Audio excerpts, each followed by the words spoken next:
I firmly believe that the best way to learn is to learn from other people's mistakes. Not only is it cheap, easy, it's also fun. So let's dive into it together.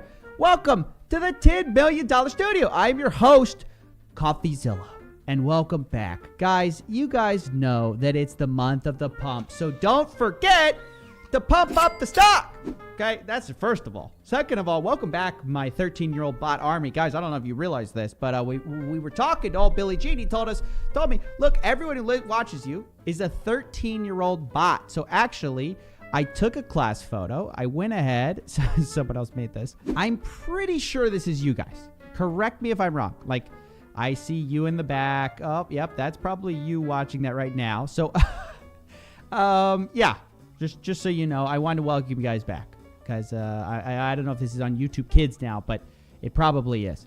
Now, we're going to talk about a lot of different brand disasters. And my hope is you can learn a thing or two, right? People always ask me, Stephen, how'd you build such a distinguished brand? I said, yeah, that. Hey, showing this.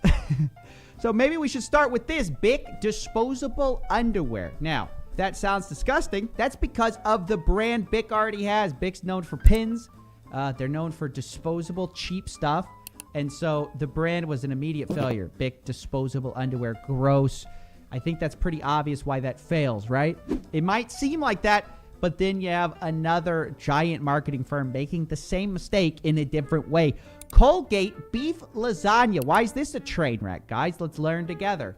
Well, what do you think of when you think of Colgate? Toothpaste. It's toothpaste.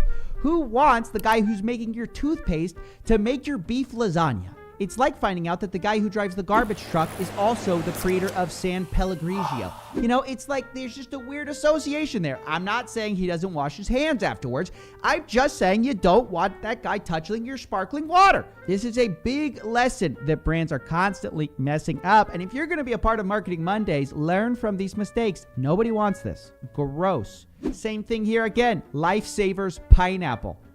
It just, I don't know, hard candy to soda. It's too much. This is the one that's closest to, like, I'll give it a pass. All these, by the way, are featured in Matt Haig's Brand Failures, I think the book is called. I highly recommend this book if you want to learn more about brands. But again, though, you get the idea. The brand association ruins what could be a good idea. Does it taste good? I have no idea. This could be the best meal of my life. I don't know, but I prejudge it because of the brand association. Same thing. Frito-Lay. I guess this is a big, I don't know why all the examples I chose are this like one lesson over and over again. But hey, you can learn a thing or two. Frito-Lay lemonade. Why would you want to take, it's like you're thinking Frito-Lay like chips, salty. Yeah, lemonade's a little bit salty, but it's a weird association. You're thinking corn. Why? This is not good. This is why actually companies like Procter & Gamble are not just one brand. They like multiple brands because especially in this type of industry, if you dominate a certain sector, you're sort of known for that. So Frito-Lay is known for like chips. They're not known for lemonade. So you need to start up like a whole nother brand. That's why they do that. In fact, it's the difference between something called, a little learning lesson here, a branded house versus a house of brands. This isn't even funny. This is just like true. So a branded house is something like Virgin Airlines, right? Virgin Airlines, it's all the same brand, right? Product. It's this Virgin Airlines, Virgin Mobile, Virgin. It's all under Richard Branson's thing. So that's a branded house. Everything's under the same brand. Then there's a house of brands, which is a different branding style, which Procter & Gamble uses, obviously, where they have multiple different brands that are all kind of separate, and they're supposed to be separate because they want you to not associate them together. Like Procter & Gamble doesn't benefit you from knowing that all these brands are related, right? They want each of these brands to have their own associations, and that is, once again, a house of brands. So again, takeaway, branded house, house of brands. So that's the difference, and there's different advantages for both. Next mistake, guys, RJ Reynolds made a smokeless cigarette. Now, this is a bit different. This is not necessarily that it was too far away from the original brand. It had bigger problems. And what's interesting, whoops, that's not the one. That's this one. What's interesting about these smokeless cigarettes is it's very akin to a product that actually ended up working out, right? Which is the vape. But unfortunately, I guess the time wasn't ready yet, because when RJ Reynolds released their smokeless cigarette, there were some big problems. Now, first of all, this is my favorite. There was the taste issue. Okay, this made the whole book worth it for me because when I read this, I laughed out loud. One person who smoked Premiere complained it tasted like shit, and he was RJ Reynolds' chief executive. Okay, so alrighty, bit of a problem there. But anybody, it doesn't take a market genius like me to know that that's a problem. Then there's the damaging rumor that the smokeless cigarette could be used as a delivery device for crack cocaine. Okay, another problem too. But then you had the difficulty of using the product in the first place. Inhaling the Premiere required vacuum-powered lungs. Lighting it virtually required a blowtorch. And if successfully lit with a match, the sulfur reaction produced a smell and flavor that left users retching. Okay. Again, great book. You guys should all read it to learn more about marketing. Now, what's the lesson there? Well, it's kind of several things. Look, you can have a great idea, but if the product's not there, if it doesn't, it's not actually a good product, even if it's great engineering-wise, it's genius engineering-wise, it's not going to work out.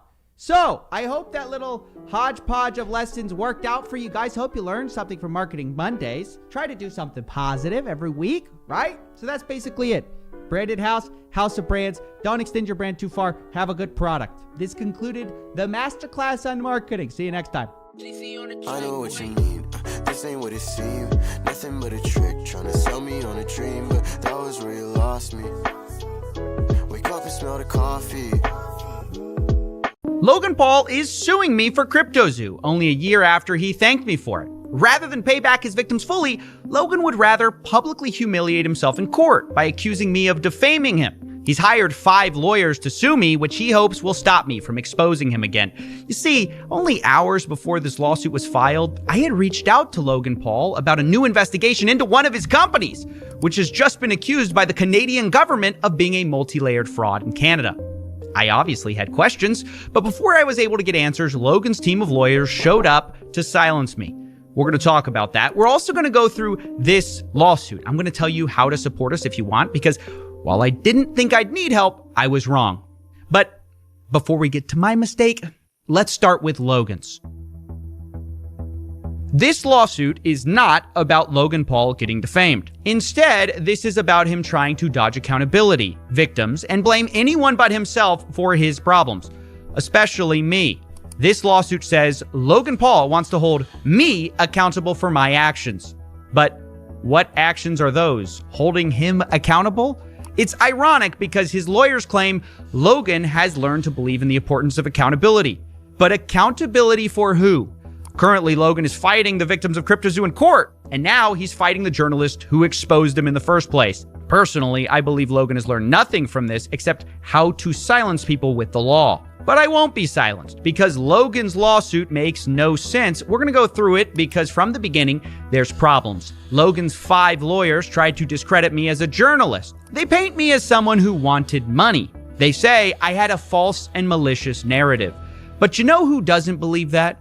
You know who secretly praises me behind the scenes? This journalist, YouTuber, crypto uncoverer guy named Coffeezilla, who's incredible, by the way. A very thorough, good-hearted, smart guy did a deep dive into this project that I attempted to make called CryptoZoo. That's right. It's Logan Paul. He's the biggest enemy of Logan Paul's defamation case. Who knew? Because defamation requires actual malice and a reckless disregard for the truth. But he just admitted on camera that I am thorough and good-hearted.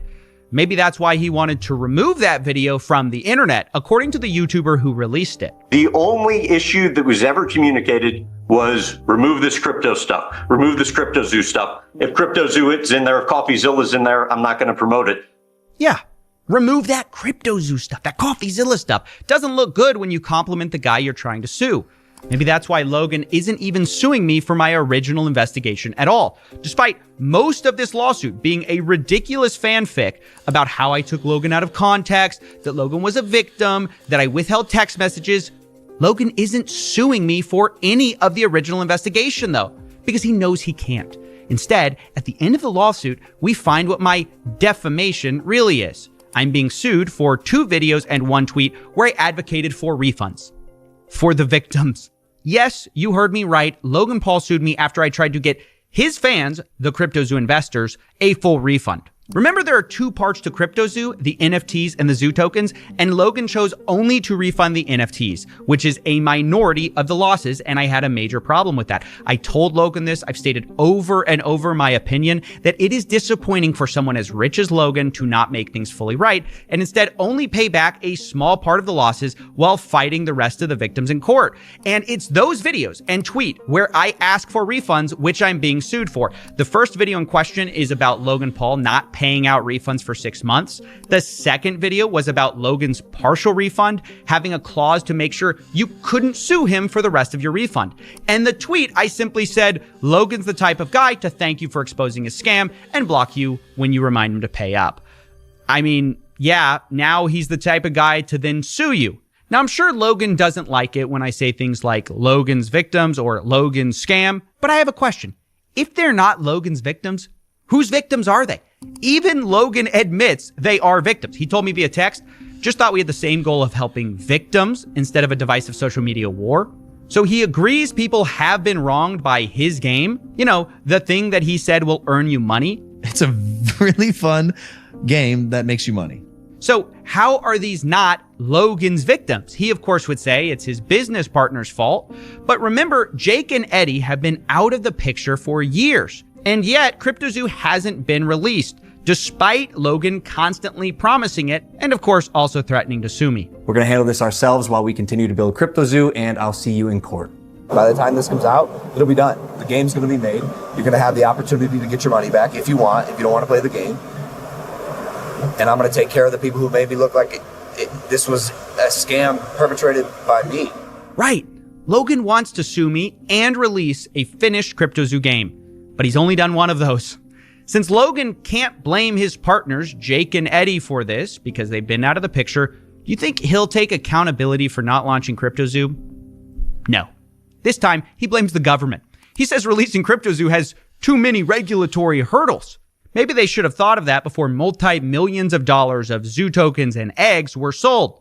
And now Logan would rather blame the government than take accountability. Or if you let him keep talking, Logan might rant about internet reporters having too much responsibility. These internet journalists, internet investigative reporters have way too much responsibility on their hands that is being mismanaged and wielded in a really inappropriate way. It's honestly funny to watch this guy whine about his problems, which you can barely hear over what sounds like a private jet. Which brings me to another problem Logan has. Part of any defamation case is damages, and proving someone has harmed your reputation. But isn't Logan richer than ever with Prime? And did he have a reputation to harm? His lawsuit shows comments calling Logan a scammer, possibly to suggest he's been hurt by my videos, but you have to have a reputation to lose one. And by the time of my reporting in question, Logan Paul was already accused of participating in multiple crypto pump and dump schemes. That article does not reference my work. So Logan had already had a reputation as a scammer before my investigation, at least if you believe their allegations. So this lawsuit from beginning to end is groundless, meritless, frivolous, and Logan knows that because behind the scenes, in clips he didn't want to get out, he's saying I'm thorough and good-hearted. But in public, he wants to sue me, silence me, and cost me money because that's the one department where we both know he's got me beat. We might have facts. We might even have evidence. But he's got all the money and the lawyers. And this is where I have to get to my one embarrassing mistake in all of this. See, my defense against rich people like Logan Paul is media insurance, for frivolous lawsuits. So when I was sued, I immediately called my insurance company to file a claim, so I wouldn't have to pay for it. But they told me they're not going to pay. They're trying to get out of covering us, using lawyers in fine print. It's a long story that I will be explaining on my second channel because insurance underwriting is very boring. But suffice to say, I got Dylan Danist. I may have even gotten scammed. I'm not quite sure. For now, the bottom line is we have to fight Logan with our personal funds, which means I need to ask for your support. If you want to help and are able to help, there are two ways to contribute to our fight against Logan Paul. One, you can join our Patreon, which supports the channel. or you can buy exclusive merch at Coffeezilla.store, where we just released the Coffeezilla defense drop. That's right. Life hands you lawsuits. You get rejected by your insurance. Make merch. So here's the deal. These shirts will be available for pre-order for only the next 14 days. And 100% of profits we make from selling them will go to this lawsuit. If for some weird reason there's money left over, it will be dedicated to future legal costs for this channel. I just want to let you know they're available, and it's a cool way to support the lawsuit while also getting something in return. I didn't want to just set up a GoFundMe. So if you want to do that, just know pre-orders take a few weeks to get done because we make them after you order. And remember, you have 14 days. And you can get that at Coffeezilla.store. I'll link that below. It's Coffeezilla.store. All right, now we're going to shift gears and talk about the final part of this lawsuit. Why did Logan Paul sue me now?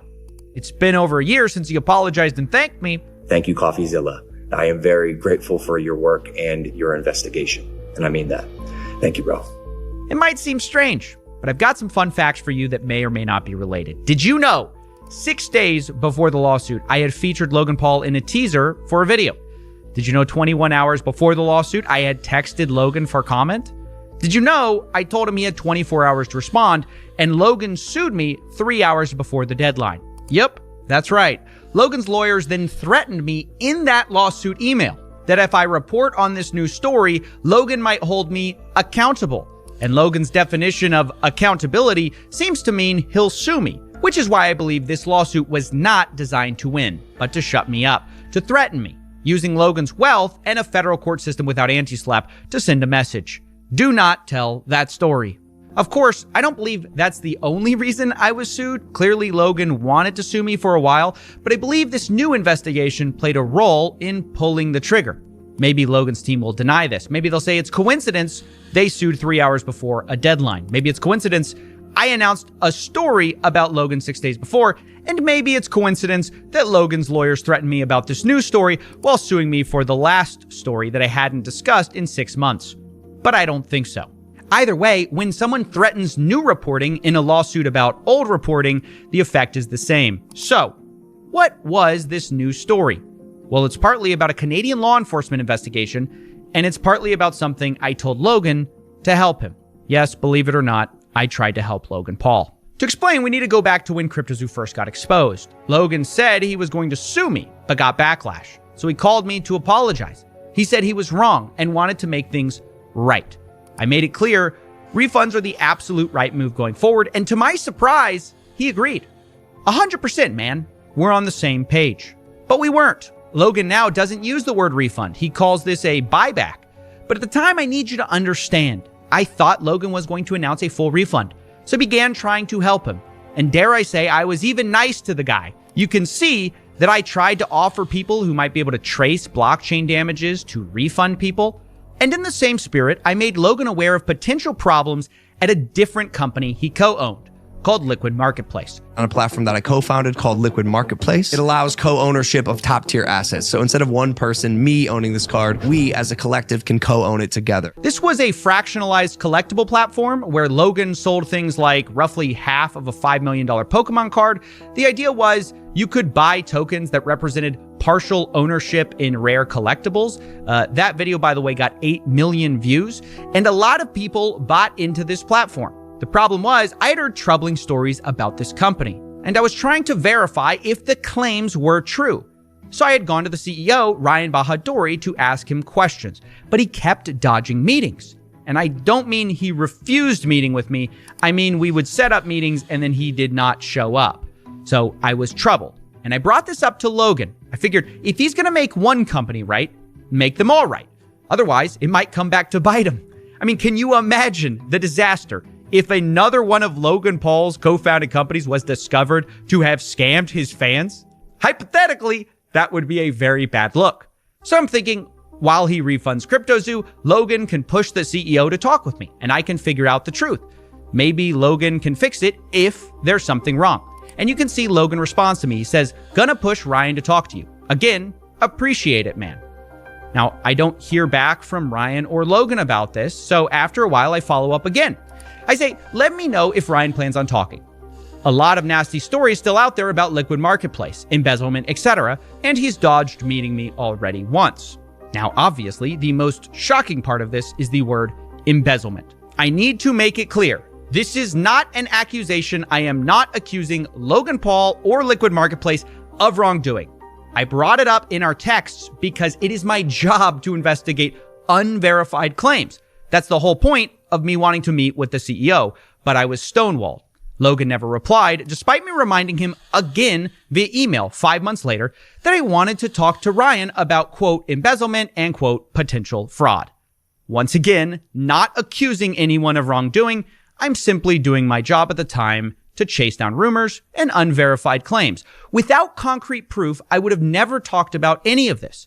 But on June 19th, 2024, things changed because the Ontario Securities Commission revealed a Liquid Marketplace investigation where they accused Liquid Marketplace of being a multi-layered fraud, taking in $2.7 million from the sale of these fractionalized collectibles. The platform allegedly did not do exactly what it promised. Some of the blockchain tokens did not even mint. But even worse was the allegation that approximately $3 million was misappropriated from $10 million they raised of investor funds. This is a very similar claim to the one I had tried to verify. Ryan Bahadori, the guy I tried to speak to, was accused of, quote, making hidden payments to shell corporations without any legitimate business purpose, as were 2 other of the founders. And Ryan was accused of, quote, using company credit cards to buy high-end fashion, expensive jewelry and watches, personal health and luxury spa services. If only there was someone who could have investigated this sooner. Now, it is really important to say Logan Paul is not accused by the OSC. Only 3 of his co-founders and his company is. But given the history, I had questions. After all, Logan's promotional video about Liquid Marketplace is still up. And the reason many people cared about Liquid Marketplace at all was arguably Logan Paul. So here were my questions. And as I read this, it's important to correct. I say Liquid Marketplace got accused of embezzlement. Technically, the OSC alleged misappropriation of funds.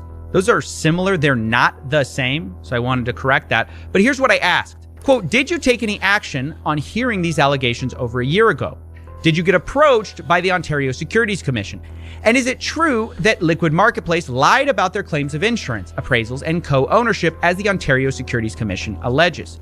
You can see I gave him 24 hours to respond on June 26th at 2:03 p.m. And I was promptly sued June 27th at 11:28 a.m. with roughly 3 hours to spare. Now I want to be clear. I don't know the answers to the questions I sent. Maybe Logan secretly whistleblew to the OSC when I first went to him. I don't know. That's why you ask questions as a reporter. But now the story is not about those questions. It's about why I was sued immediately after asking them and threatened if I reported about Liquid Marketplace in a way they didn't like. This is not how I wanted this story to come out because there's still so much we don't know and so much I can't say now for legal reasons. Maybe Logan's totally innocent. Maybe he surrounded himself with scumbags who defrauded his fans. Maybe he'll do a refund for this project. I don't know because I never got the chance to find out. I tried to investigate, but I was stonewalled and sued when I asked questions. Make no mistake though, this investigation is still ongoing and you can reach me at the email below if you were affected. I will release my full investigation when it's appropriate because even if Logan doesn't want to answer questions, it doesn't mean I have to stop asking them.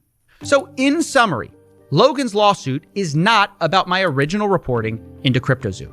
Even if you take this lawsuit on its own without context, it's an argument over Logan not refunding victims in full. It's Logan insisting he's not to blame. It's all his business partner's fault. But I don't think that aligns with the publicly known facts. That's my opinion. For years, Logan has controlled CryptoZoo, and yet the game is still not out. Logan is now blaming the government for that instead of himself. And he also blames me for losing his good reputation, but you can't lose something you never had. Not to mention, Logan is arguably richer than ever, and he's on the record finding my reporting thorough and good-hearted. So this defamation lawsuit feels frivolous even on the surface. But if you dig deeper, there's an even more compelling story, which I personally believe, where the goal is to crush new investigations while taking revenge on old ones. In this version, Logan might not even care about winning. Legal battles are expensive, and in the world of money, he's got me beat. So he can try to silence me by weaponizing the law. He can sue me for doing my job. He can sue me for asking questions, and he can sue me for asking for refunds. But it's going to backfire because I think it reveals Logan as a bully rather than someone who's truly sorry.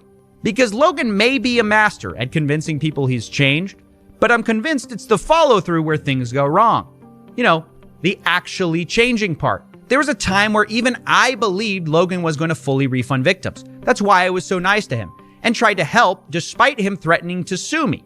But when it came time to pay up, Logan chose a minority refund and to fight the rest of the victims in court who wanted their money. And when I complained about that, Logan went from sorries and thank yous to lawyers and I'm suing you real quick. The irony is, it was that same initial belief in Logan's capacity to change that also made me bring up Liquid Marketplace to help stop potential problems. And yet here we are. The company is now accused of being a multi-layered fraud by the OSC. And the CEO, who I tried to talk to multiple times, is alleged to have misappropriated money. This is despite me trying to talk to Logan directly many times as he asked. Maybe we could have talked about this if you had reached out to me personally, not my manager, Jeff, who is not me, Steven. Well, I did try to reach out personally, and I got sued and threatened a day later.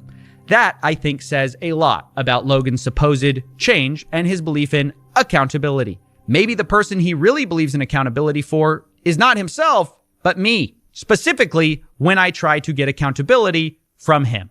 If you want to support this lawsuit, the best way is Coffeezilla.store. You have 14 days. Or you can support on Patreon. Thank you for listening and have a nice day.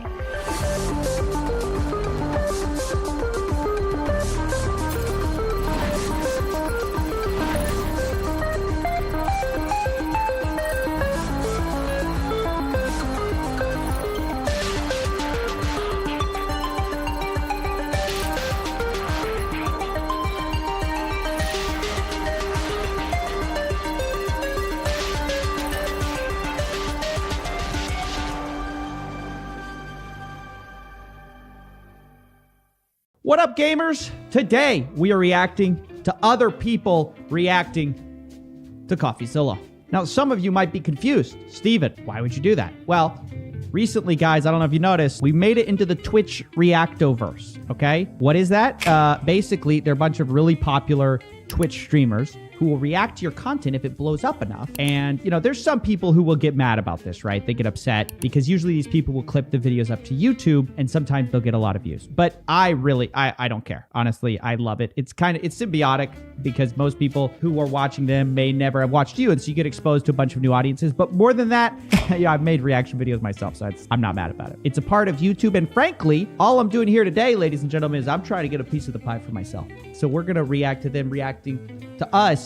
And that way we can sort of judo some of the views back in our favor here. Let's react, guys. First reaction looks like we got Ludwig reacting to Coffeezilla. Big fan of Ludwig here. Been an early supporter. Big Omega lols. If you fellow Twitchers get my drift. How do you do, fellow kids? Sorry, I'm still working on the Twitch lingo. Oh, this is actually one of the early videos. Ludwig may be an early Coffeezilla fan. That would be very meta. I didn't steal from small-time streamer Ludwig, so don't even look into that. Those are fake allegations. Interesting! Very interesting!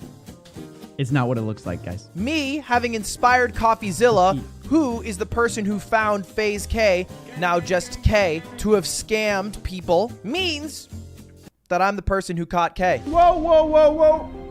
Whoa! Does that math check out? Let's do a little back of the napkin math here. I'll let him have it. Old school Ludwig fan, I'll let him have this one. That's the transitive property in action, baby. Wow. All right, well, that's first reaction. Next reaction. Gosh, so bad at this. Look, I'm learning to react, guys. Good reaction from Ludwig. I'd give that a 9 out of 10 reaction. Ladies and gentlemen, you guys have been begging me to react to Tech Lead reacting to me. Let's get it over with. I'm not going to make a full video about this. Let's just do this. By the way, button this up. Hey guys, welcome back. Okay. Let's talk about Coffeezilla. You know, this guy is a psychopath. Okay, wow. This is a very serious thing, and Coffeezilla is ruining so many lives out there. Whoa, what did I ever do to Tech Lead? Oh, that may be what I did. This guy is mad. That has become a concern for me and for all of society. And I am concerned about the effects it is having on the people who watch his type of content. Coffee. They misspelled it. Coffeezilla. That's good, man. I wish I had a beard like that, dude. Now, before we go any further, I do want to tell you guys that this whole video that we're watching right now is all about how watching my content will make you a broke, depressed loser. But I do find it funny that Tech Lead DM'd me like a few weeks before I called his token a scam and said, hey, your channel's been fire lately. Even I've been enjoying the content and your $10 million studio. So to be clear, Tech Lead is a massive fan. Marriage is a scam, sure, and people like Coffeezilla will probably remain virgins their entire life screaming about how marriage is such a scam while other people are out there dating, going out, having kids, having grandkids, and... Wait, I'm married. Am I not? Of the two of us, correct me if I'm wrong, I think I'm the only one married here. How am I saying marriage is a scam?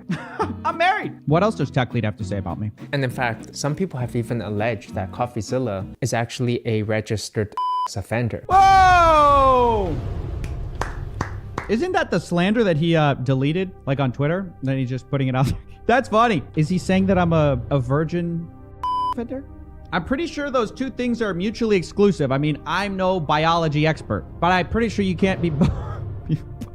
Amazing. Interesting reaction, Tech Lead. I'll give your reaction 6 out of 10. Not bad. Could have been a little more consistent there. Next reaction. Oh, Hasan. We got Hasan next. Ladies and gentlemen, this is my favorite rich socialist. Of all the rich socialists, I like this one the best. We get some easier investigations, some low-hanging fruit here, like more regular content. I try to get that out to you on those bigger investigations. Thank you to all our new... Gosh, I'm annoying. Here, let's get past me. Let's get to the reaction, dude. I think that the reason why the reason why Coffeezilla is like exploding is because, one, he's doing great content, obviously. Every Twitch streamer watches his videos, like every single one, since he started doing.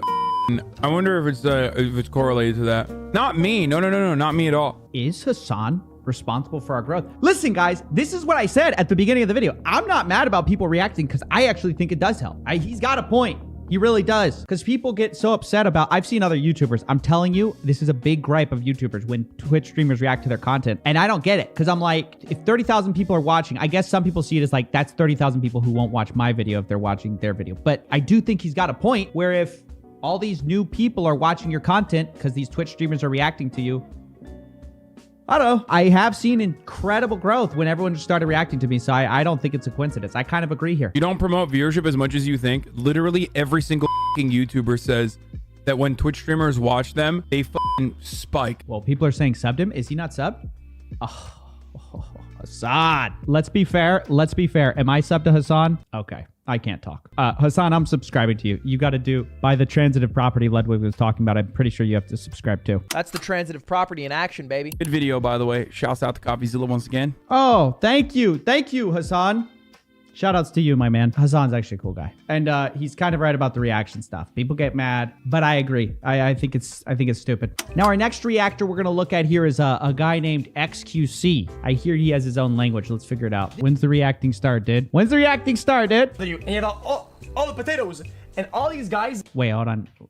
Go back. To make sure that people don't dump the coin automatically, they're making a system people can't sell all at once. So they were able, the influencers, the people that did it early, to insta-sell, while all the other ones who were holding the bomb couldn't dump the potato. The hot potato, it's like a hot potato. Incredible analogy. This is actually incredible. This is better put than I think I put it in my own video. And you're like, oh my god, I have 100 potatoes in my hands. What am I gonna do with this? They're all hot. Right? And then you're like, I'm just gonna dump them. And system goes, Dude, imagine if my whole video was all about potatoes. The whole thing was a giant potato analogy. Incredible. You know what? I like this. Keep going. This is an agriculture channel now. And now the potatoes are burning your hands, and now your hands are all completely burnt. And that's their fans, burnt hands. Need I say more, ladies and gentlemen? I feel like the hottest potato right now. Thank you, XQC. Very cool reaction. I think 10 out of 10 here. By the way, I didn't rate Hasan's. Hasan, 8 out of 10 reaction. But now it's time, ladies and gentlemen, to talk about the reaction that I've been looking forward to watching the most. Critical. Bless you. Crypto scams. Is that the... I actually don't know about that. I'm gonna watch that. Is that from Coffee Time? What? What did this man just call me? Big Moist himself? Critical! Coffee Time. Is that gonna be my name now? But apparently the video from like a channel called Coffee Time. Hey! Hey, should we change our name to Coffee Time? Yo, what if we just changed our name? It's like, don't even bother relearning it. We're just, coffee time it is. I've actually heard that before. People go, oh yeah, like my friends, they'll be like, yeah, you run a channel. Because a lot of my friends, they don't like watch a lot of YouTube. And they'll go like, yeah, you run that channel, right? Like coffee time. And I'm like, sure. Too much reacting. Let's go. More watching. I like watching the beginning and the end of these things. See how it is. Because I can't just sit here and watch 17 minutes of a video with you guys. Not only sold Save the Kids in... All right, I've got the gist of it now. Wow, guys, this one hurt a little bit. He just clicked off the video, what, like 10 minutes in? 15 minutes in? RIP. Listen, guys, you can't win them all. I'm just honored to be reacted to by Critical. And yes, I now will answer to coffee time. If he says it, hey, it's fine. I'll give that reaction an 8. Right? He didn't get through the whole video. That's okay. But good reactions, guys. There's your reaction. What'd you think of it? Do I have a career in professional reacting? I felt a little awkward doing it. I'm not really used to it. But you guys can let me know. Good Kappas or Omega lol? Let me know in the comments below. Thanks for watching. I'll see you in the next one. I have an announcement. Let's not make this awkward. Let's just jump right into it. After years of being a poor detective in the $10 million studio, it's time to sell out. To sell out. Can we make this faster? To sell out of merch. Sell out. I have merch. Shopthething.com. I don't know. Look, before you guys go all in, and I know you see these graphics, you're saying, where do I buy? No, wait a second. I want to say something real quick. I want to be straightforward with you guys. Look, yes, we made the shirts hella affordable. 20 bucks t-shirt, hoodies a bit more, I think 35 bucks.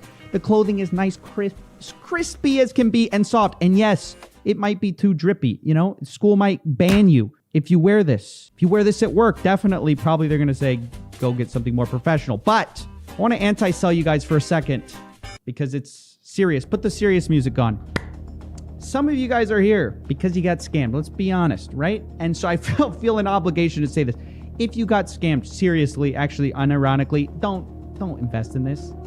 It's not an investment. Keep your money. If you put your Roth IRA into Dink Doink and now you're homeless, save it. Save your money. I don't need it. You need it right now. You need to invest in yourself. And I don't mean a Dan Lok course. Take yourself on a date. Maybe half-price books. Maybe get some ancient wisdom in you. You know, you don't need this shirt between me and you. Don't tell anybody else. You don't need it, okay? Now the rest of you, now that we got that out of the way, the rest of you who can't afford it, you do need it. You do, yes. No, I'm serious. Look into my... You need this. Look, guys, we're calling it the Crypto Collection. And unlike the blockchain, this won't last forever, which sounded cooler as a slogan in my head, but now it just kind of sounds like... It's lasting till December 31st, and then we're not selling it again. Because I want to make this like a little slice of history from Coffeezilla. And then in season 2 or 3 or whatever season we're on, you can get more different stuff that represents different things. So again, to recap, this is only for people who can afford to support the channel and want to support it, guys. And you got to love the merch. So the reason I'm stressing that is because this merch money is not for me to live on. Guys, I'm fine. I'm in the $10 million studio. I can eat some Bush's baked beans, baby. I actually think I have more money than Steve will do it right now that he quit Roobet. So I'm fine. I want to say this merch, be super transparent. It's all about reinvestment back into the channel, guys. If you guys don't notice, we care a lot, too much, frankly, about production. YouTube does not reward it the way they maybe should, but we care about it nonetheless, and we're gonna keep pushing forward the levels. We want to take it to the next level. Just like last year, we took it from a bedroom to the $10 million studio. This year, where could we go? $100 million studio? Who knows? It could be, we don't even know. That's the whole point. You know, it could be, we could get to cyberpunk levels. Okay, actually, maybe that wasn't such a good example. But the point is, we're getting to Hollywood levels on a YouTube budget, baby. And I thought it was impossible, but then, I was in the shower the other day and I had an epiphany. How does Disney make its movies? Best animation in the game. Not from the box office, baby. They actually make it from selling merch. And then basically, I want to do the same thing on a much, much, much, much smaller scale, without all the corporate takeover and stepping on small artists and screwing up copyright. And you know what? That's actually another bad example. Now I'm on a bad streak here. But the point is, I want to get us to a place where no one can put together the investigations and stories we can. And to support that, I'm selling some merch. So you guys can come get it if you want it. I think you guys are going to love it. I partnered with actually a fan of the show who's an incredible graphic designer, Ronan. He created the collection with my input, and I'm just excited to show it to you. So look, if you like the show, you like what we've done here, go take a poke around our website, shopcoffeezilla.com. Go see what you like. You know, maybe don't buy anything. Maybe, though, you like something. Maybe you get it for your girlfriend. Maybe she doesn't know who I am. Maybe she hates it because you picked the one with my face on it. I don't know. Maybe she says this reflects poorly on your judgment. Maybe you break up, but maybe you should have broken up a long time ago because you needed the change. I don't know. The point is, when you buy Coffeezilla merch, anything can happen. That's all I'm saying. All the promises you made, all the kids you said you'd save, but what a shame, you're a fraud. Are you the same as who you're saying? No, you're not. It feels like every day a new celebrity announces an NFT project that you've just gotta buy. They hype you up, send you to a Discord group, and they promise you a roadmap, riches, and bitches. In other words, they promise you the world. That is, right up to the day of the mint. But I want to know what happens after that, after everyone buys in. What happens to the thousands of fans who just invested into their favorite celebrity? Do they go to the moon and get rich? Or do the fans lose money? That's what we're discussing today. I've gathered 20 celebrity NFT projects, and I want to take you on a where are they now journey. I didn't pick them ahead of time knowing which ones are doing poorly or doing well. And let me say ahead of time, this is not about, what is a scam, what's not. And I'm definitely not endorsing any of these projects. I just want to look at the facts. Like, how are all these projects doing? What was the price? What is the price today? And my hope is that by zooming out, we can get a macro view of whether it's a good idea to invest in celebrity NFTs in the first place. And we're going to start with Justin Bieber, who promoted a project called The In-Betweeners, which is a collection of bear NFTs. And it's the first thing you see when you click on his Instagram with 254 million followers. At an initial mint price of 0.27 Ethereum, the project has been pretty popular for the most part, even though sales have dried up a little bit, despite Justin continuing to support it. The current price is down about 30%, which in this market is decent and can be described as not a total disaster, which is more than I can say for our next celebrity example, Tekashi 6ix9ine. 6ix9ine is known for many things. He's known as being a rapper in the most technical of senses. He's known as being a snitch in the most legal of senses, but he's also known as being a serial NFT promoter. He's one of the few people on this list, actually, who's promoted multiple projects. The first one, Trolls, had an initial mint price of 2 Solana, but Trolls was accused of being a scam when 6ix9ine didn't deliver on the promises. Big shock. And it quickly plummeted to 1% of its original price, and even Tekashi 6ix9ine admitted it was basically a cash grab, but that his next project, called Gene, would be different. I know a lot of you guys are wondering what happened with 6ix9ine's last NFT project. I want to first start off by saying I apologize. I apologize because I jumped in to the NFT community without knowing what an NFT was. I didn't know what an NFT was. I didn't know what crypto was. I wasn't well informed. It was a paid partnership that I took advantage of, and I said, you know what, let me get into something that I don't know that much about. So to all my fans who joined that, I extremely apologize for that being done. What makes this so different, what makes Gene NFT collection so different, is that it's not a paid partnership. This is my brand. So with all that said, was Gene different? How did it do? Well, not great. The original price was 0.22 Ethereum, which you can now buy for 0.035 Ethereum. So the price has fallen by like 85%, and things aren't going well. It looks like more of the same. Now, for the record, the reason I'm using Ethereum and Solana prices instead of pricing everything in US dollars is because with crypto crashing, I want to eliminate the fluctuations in the crypto market as much as possible. I think it's unfair to say this NFT costs $4,000, now it costs $2,000 without acknowledging, okay, well, Ethereum has fallen by 50%. So the idea is by pricing everything in the currency it was bought in, we can ignore these fluctuations and focus on actually how the project did. And with that said, let's talk about one of the worst celebrity NFT projects this year, Lana Rhoades' CryptoSys. Now, we've kind of covered this in detail already. CryptoSys was a hot mess and not the kind people were expecting. There were too many promises, way too many disappointments. And at a mint price of 0.1 Ethereum, the project is now down over 99%. And what did Lana Rhoades do about it?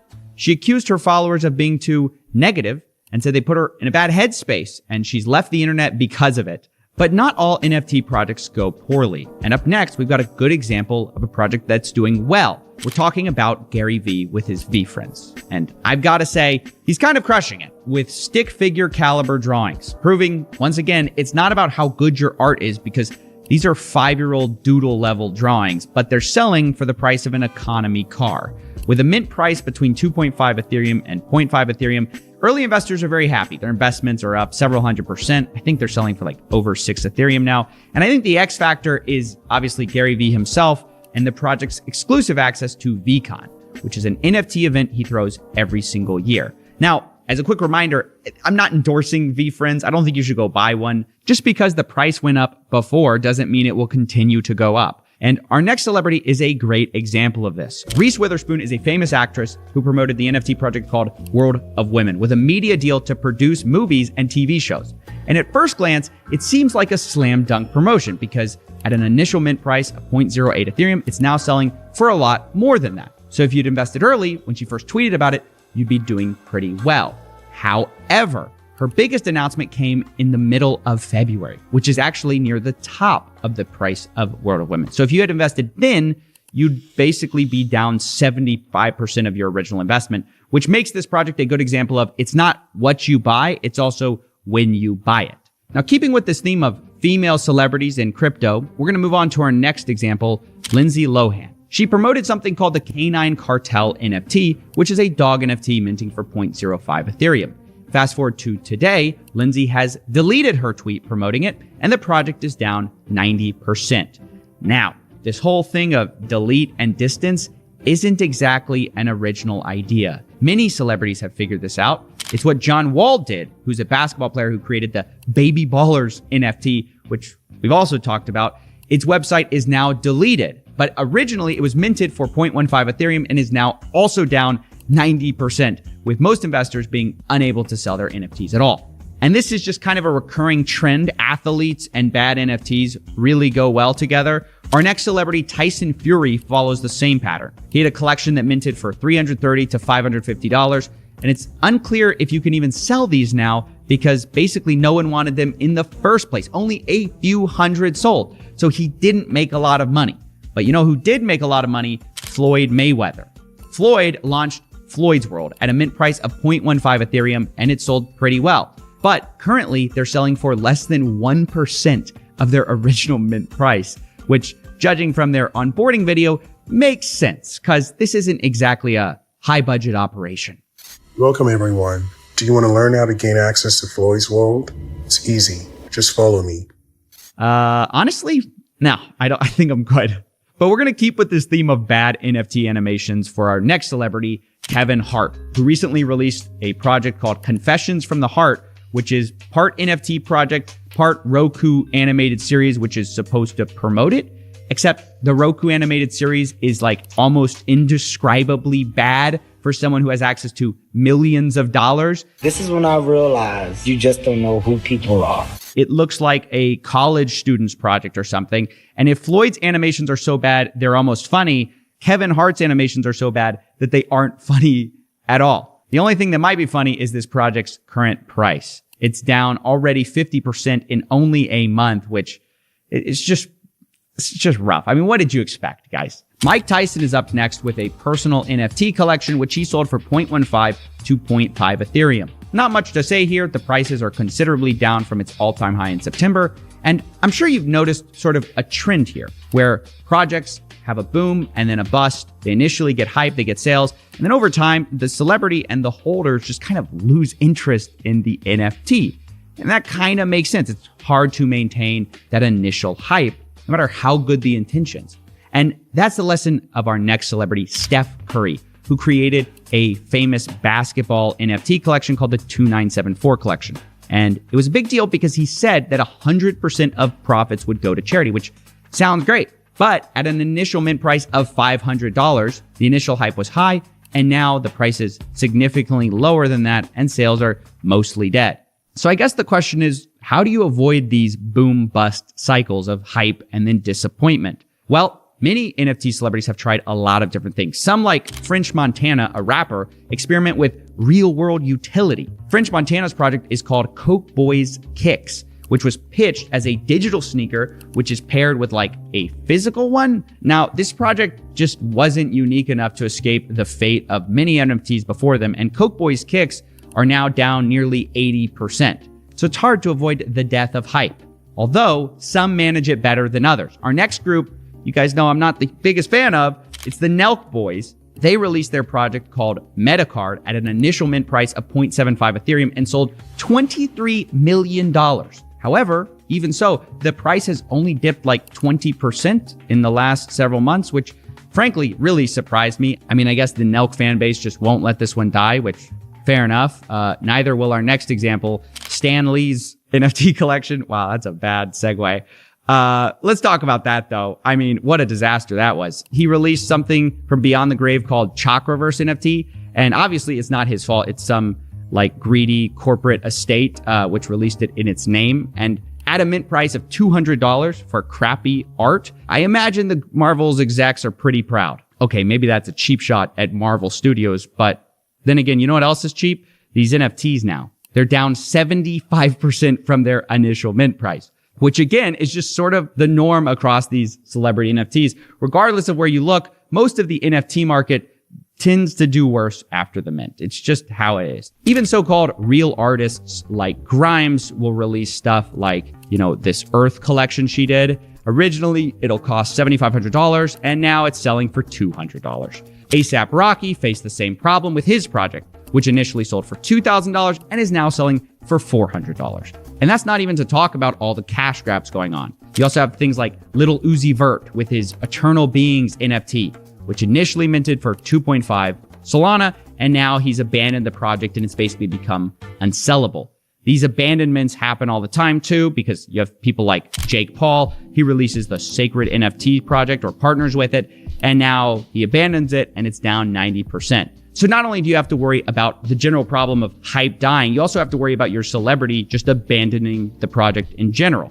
And I know this has been a lot, so I kind of want to summarize a lot of this information I just gave you. Let's kind of recap how these projects did. I've shared 20 of them with you, and of those 20, only 2 of them are still above mint price, VeeFriends and World of Women. Another 2 of these projects were at least close to their initial mint price, maybe within 20 or 30%, while the rest are down nearly 90 to 99% and are basically worthless. So what's the lessons? Well, firstly, celebrity NFTs are definitely not about the art. The most successful project is a series of scribbles. So if anything, I learned that NFTs are just about building and maintaining hype. And the truth about hype is that it's easy to build at first because you can just promise people anything, but it's hard to deliver on and maintain in the long run. The other lesson that I learned, which I haven't talked about much, is that there's an asymmetric risk to buying NFTs, because while the average investor of these NFT projects has lost a lot of money, all the celebrities who delivered on them made money. I mean, it's very easy to make money selling an NFT because you can make them for cheap and sell them for hundreds to thousands of dollars,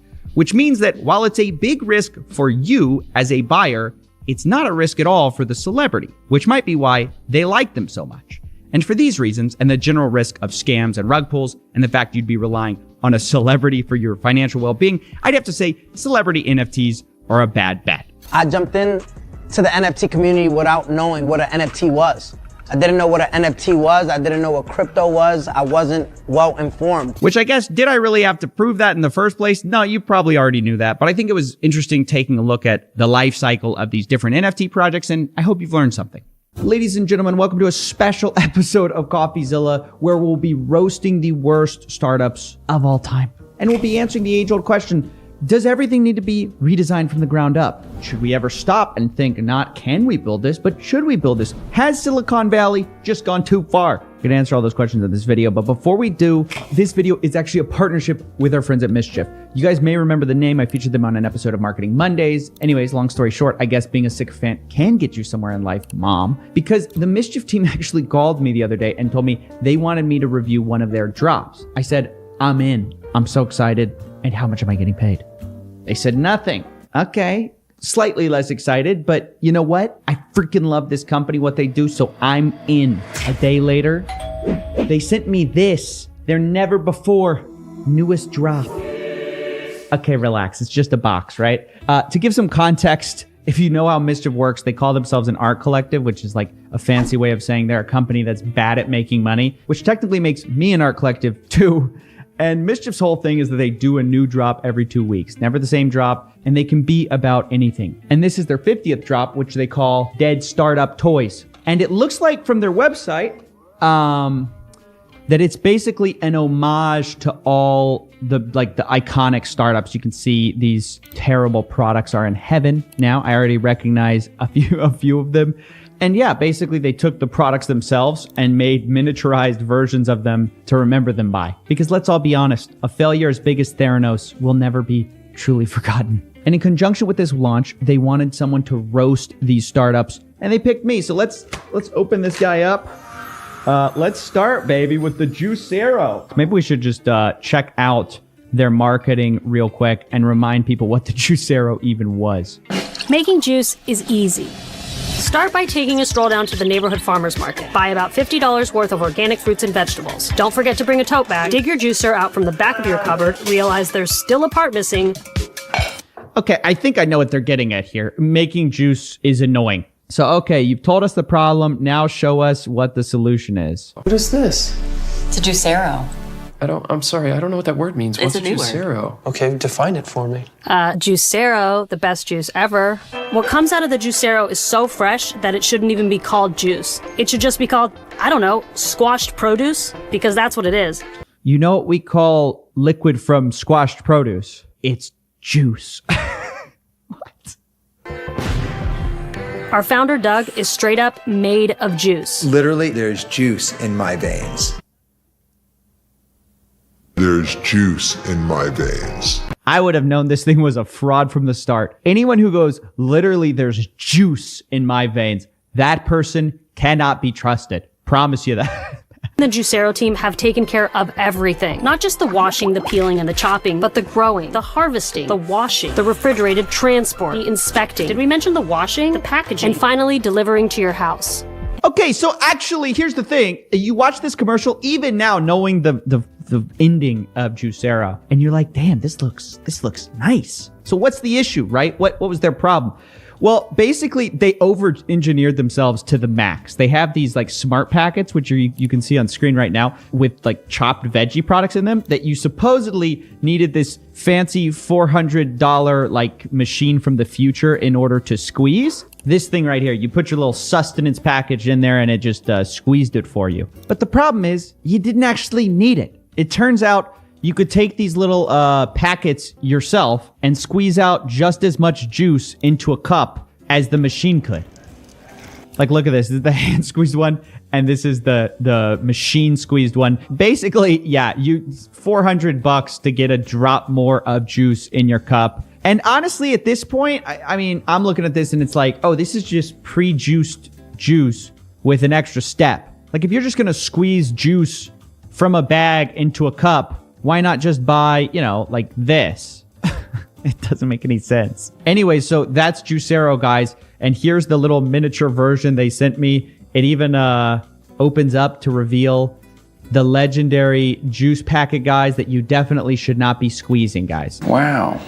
Up next, we have the coolest cooler. Let's take a look at the ad that got them $13 million on Kickstarter. That's the sound of a cooler coming down off the shelf. It's the sound of imminent fun. So why haven't cooler designs changed in almost 50 years? Boring coolers are boring, break easily, and are a pain to get to and from your destination. Okay, so I already know what the problem with this device is going to be. It's the biggest problem with Silicon Valley in general. You're always trying to reinvent everything. Like the classic Silicon Valley person, their big idea comes when they're sitting at their desk and they have a pen and they go, the pin hasn't changed in 300 years. I'm gonna install Wi-Fi in it and change the world. Like, no, we don't need that. And we also don't need a cooler redesign here, guys. But this young founder doesn't look like he's about to take no for an answer. I wanted a cooler that was really well built, yet had so much fun built into it that I would look for excuses to get outside and enjoy it. So I created the Coolest. The Coolest is a complete redesign of what a cooler can be. First, you've got this 18-volt rechargeable blender. You don't realize the number of places you could really go for a blended cocktail or smoothie until you've got a blender built right into the lid. I'm not going to lie. That's cool. They also said they had a removable Bluetooth speaker. Coolest comes with a removable Bluetooth speaker that connects to any smartphone to wirelessly stream music from up to 30 feet away. They also said it's got a USB charger in it. Okay, this is where it's starting to get really weird. You're trying to design a Swiss Army knife cooler. It's like installing HDMI ports into your tire. It doesn't make any sense. It's like you can do it. It doesn't mean you should do it, right? And that's this whole product. It's just way over engineered for a basic cooler. It's got LED lighting. It's got tie-down bungees. It's got reusable plates. It's got a knife. It's got a removable divider. All told, this thing probably assembles like a Lego set with 1,000 different pieces you have to assemble together. And it turns out, well, it was a little harder to manufacture than they originally thought. And these Kickstarter backers ended up waiting years before they got their product, with a bunch of them never getting it at all. Basically looks like this guy just got $13 million for nothing. Actually, I shouldn't say nothing. They actually got investigated by the Oregon Department of Justice. So that's something to put, a little feather to put in your cap there. So yeah, I'd say that is well deserving of the award here of one of the top worst startups of all time. Or Kickstarters in this case. Oh, look at this thing. This little comes with wheels and everything. All right, this is nice. More functional than the actual thing. Anyways, that's it for the coolest cooler, I suppose. Up next, we have Jibo, the assistant that is not Amazon or Google and is probably going to fail immediately. Cause of death, price, and non-functionality. Let's take a look at their marketing. This is your house. This is your car. This is your toothbrush. These are your things. But these are the things that matter. And somewhere in between is this guy. Introducing Jibo. Right off the top, I hate the listicle where you're telling me what's in my life. This is your house. This is your car. These are the things that matter. Your family. Here's a $900 product that doesn't matter. A robot that nobody asked for to spy on you all the time. Yo, dude, if I wanted somebody spying on me in my living room, I'd just ask Alexa. I mean, why do I need this? Please explain it to me. Go. The world's first family robot. Say hi, Jibo. Hi, Jibo. When was this made? Oh, it's 2015. Yeah, this is like in the tech optimism world, back when we thought robots were going to help us instead of displace us. You remember those days? Good times. Now, it seems like they're going to definitely be bringing on the apocalypse. Jibo helps everyone out throughout their day. He's the world's best cameraman. By intelligently tracking the action around him, he can independently take video and photos, so that you can put down your camera and be a part of the scene. Jibo, take the picture. Bruh, best cameraman? This photo's overexposed to hell. I don't know what you're talking about. He's a hands-free helper. You can talk to him, and he'll talk to you back. So Grandma's carrying him around everywhere he goes? And what is he, like spying on what her recipe here? You don't have to skip a beat. Excuse me, Anne? Yes, Jibo. Melissa just sent a reminder that she's picking you up in half an hour to go grocery shopping. Excuse me, Anne, I can't let you do that. I can't let you leave this house for your safety. I guess this is a robot that's going for that, like, almost humanistic natural feel, which I don't know about you, I don't like. I don't like this, like, robots are your friend thing. They're not your friend, okay? But anyways, who cares about this marketing? What's the point? Well, it promised to be able to, like, do all these things, and it got there and was basically dead on arrival. I mean, the functionality was extremely limited. It was $900 compared to Amazon Sweatshop, which can crank out Alexa for like $1. And just in general, it was just outcompeted in every single conceivable way. And again, even with this image, I'm just like pissed off. Like, what are you setting Jibo down at your dinner table? You're going to hang out with Jibo all the time? I don't get it. I don't like it. A bad idea. This is the same kind of thinking that got us here, where we're mass producing Sophie, the strange, uncanny valley robot to solve human loneliness. But anyways, here's our lovely Jibo toy here. Oh, that's kind of cute, right? Look at that. Does this thing work? Like, is it voice activated? Hey, Jibo, order me an Amazon Echo on Amazon.com. about as useful, this toy, as the actual Jibo, and considerably cheaper.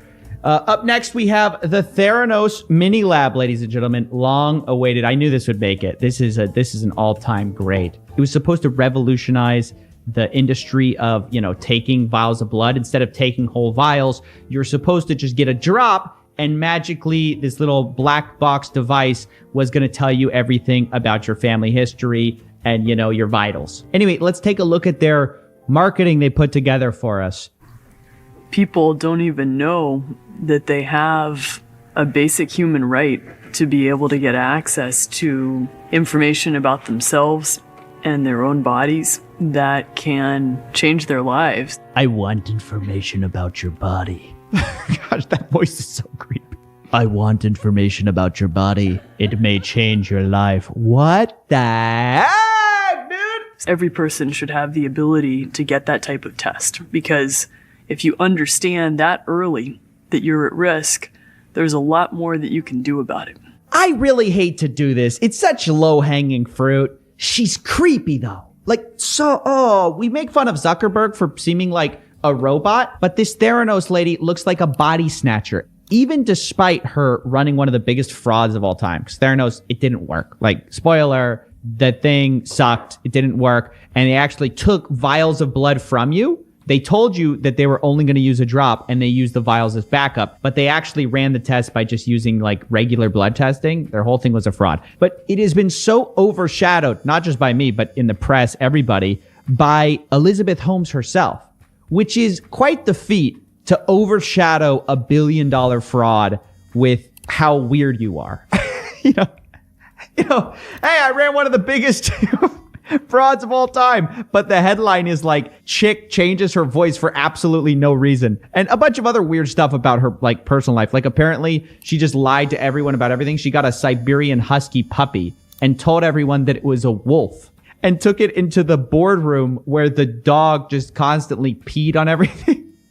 And she told everyone, oh no, it's a wolf. And people are like, that looks like a husky. Anyway, the point is, pathological liar, weirdo. Apparently she bullied people and just created a mythos for herself that is even bigger than the fraud she perpetuated, which, hats off to you for that. That is hard to do. So yeah, guys, that's the short and long of it about Theranos. I feel like you guys have already watched 20 documentaries about this. You don't need for me to explain to you what was a fraud about it. Okay, here we go. Here we got the toy. Okay, it's a toy. You get the gimmick, guys, right? You get the thing.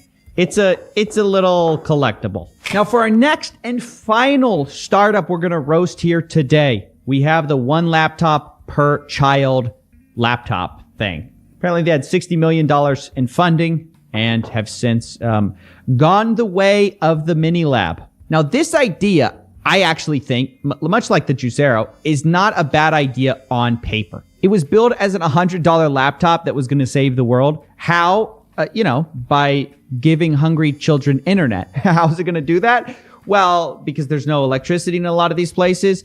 Well, these geniuses, they thought of everything, and they designed a hand crank that these kids who are bubbling with free excess energy can crank to turn on and power their Reddit accounts. What's hilarious about this product is that when they actually unveiled it, it was sort of like a Cybertruck moment, because these hand cranks broke immediately. He wants you to wind it or something. Well, no, I wouldn't wind it. I wouldn't wind it. He's winding it, and then, he broke, he tore it off. Turns out when you're going to build something for $100, the materials have to be pretty cheap. So they kind of scrapped that idea and go, okay, no, we're going to redesign it from the ground up. These kids are going to charge it with the power of their mind, I guess. And so they redesign it into this form factor where the antennas are like Wi-Fi, etc. The only problem is they originally had built it at costing $100, and everyone got stuck on that price point. Turns out it's kind of hard to build anything tech-wise for $100. So they failed, and the repitch is like, this is the $150 laptop. Yeah, that didn't go so well. And people quickly outcompeted them with new netbooks and Chromebooks and all that kind of stuff, which actually had Windows on them, as opposed to, they had some weird operating system here. So yeah, a very tech optimist kind of idea. We're going to give all the kids internet, we're going to give all the kids laptops, that was met with the actual price of goods. and also was crushed by expectations that they themselves set. And that was actually, I think that's a reoccurring theme in this whole thing, right? All these things, they set up expectations that simply couldn't be met, and or they over-engineered, over-promised, and ultimately under-delivered. But yeah, okay, let's unveil the last one. Oh, it's kind of a larger one. That's cool. Oh, dang, that's actually a lot of detail. Huh, look at that. Like, flips out and everything. Oh, nice. All right, that basically does it. Big thanks to Mischief for partnering with this video. And now I'd like to actually review maybe not the startups themselves, but actually the things they sent me, which are these toys. So who are these actually for? Because they cost money. It's like $40 for a single toy, and the collector's bundle is $60.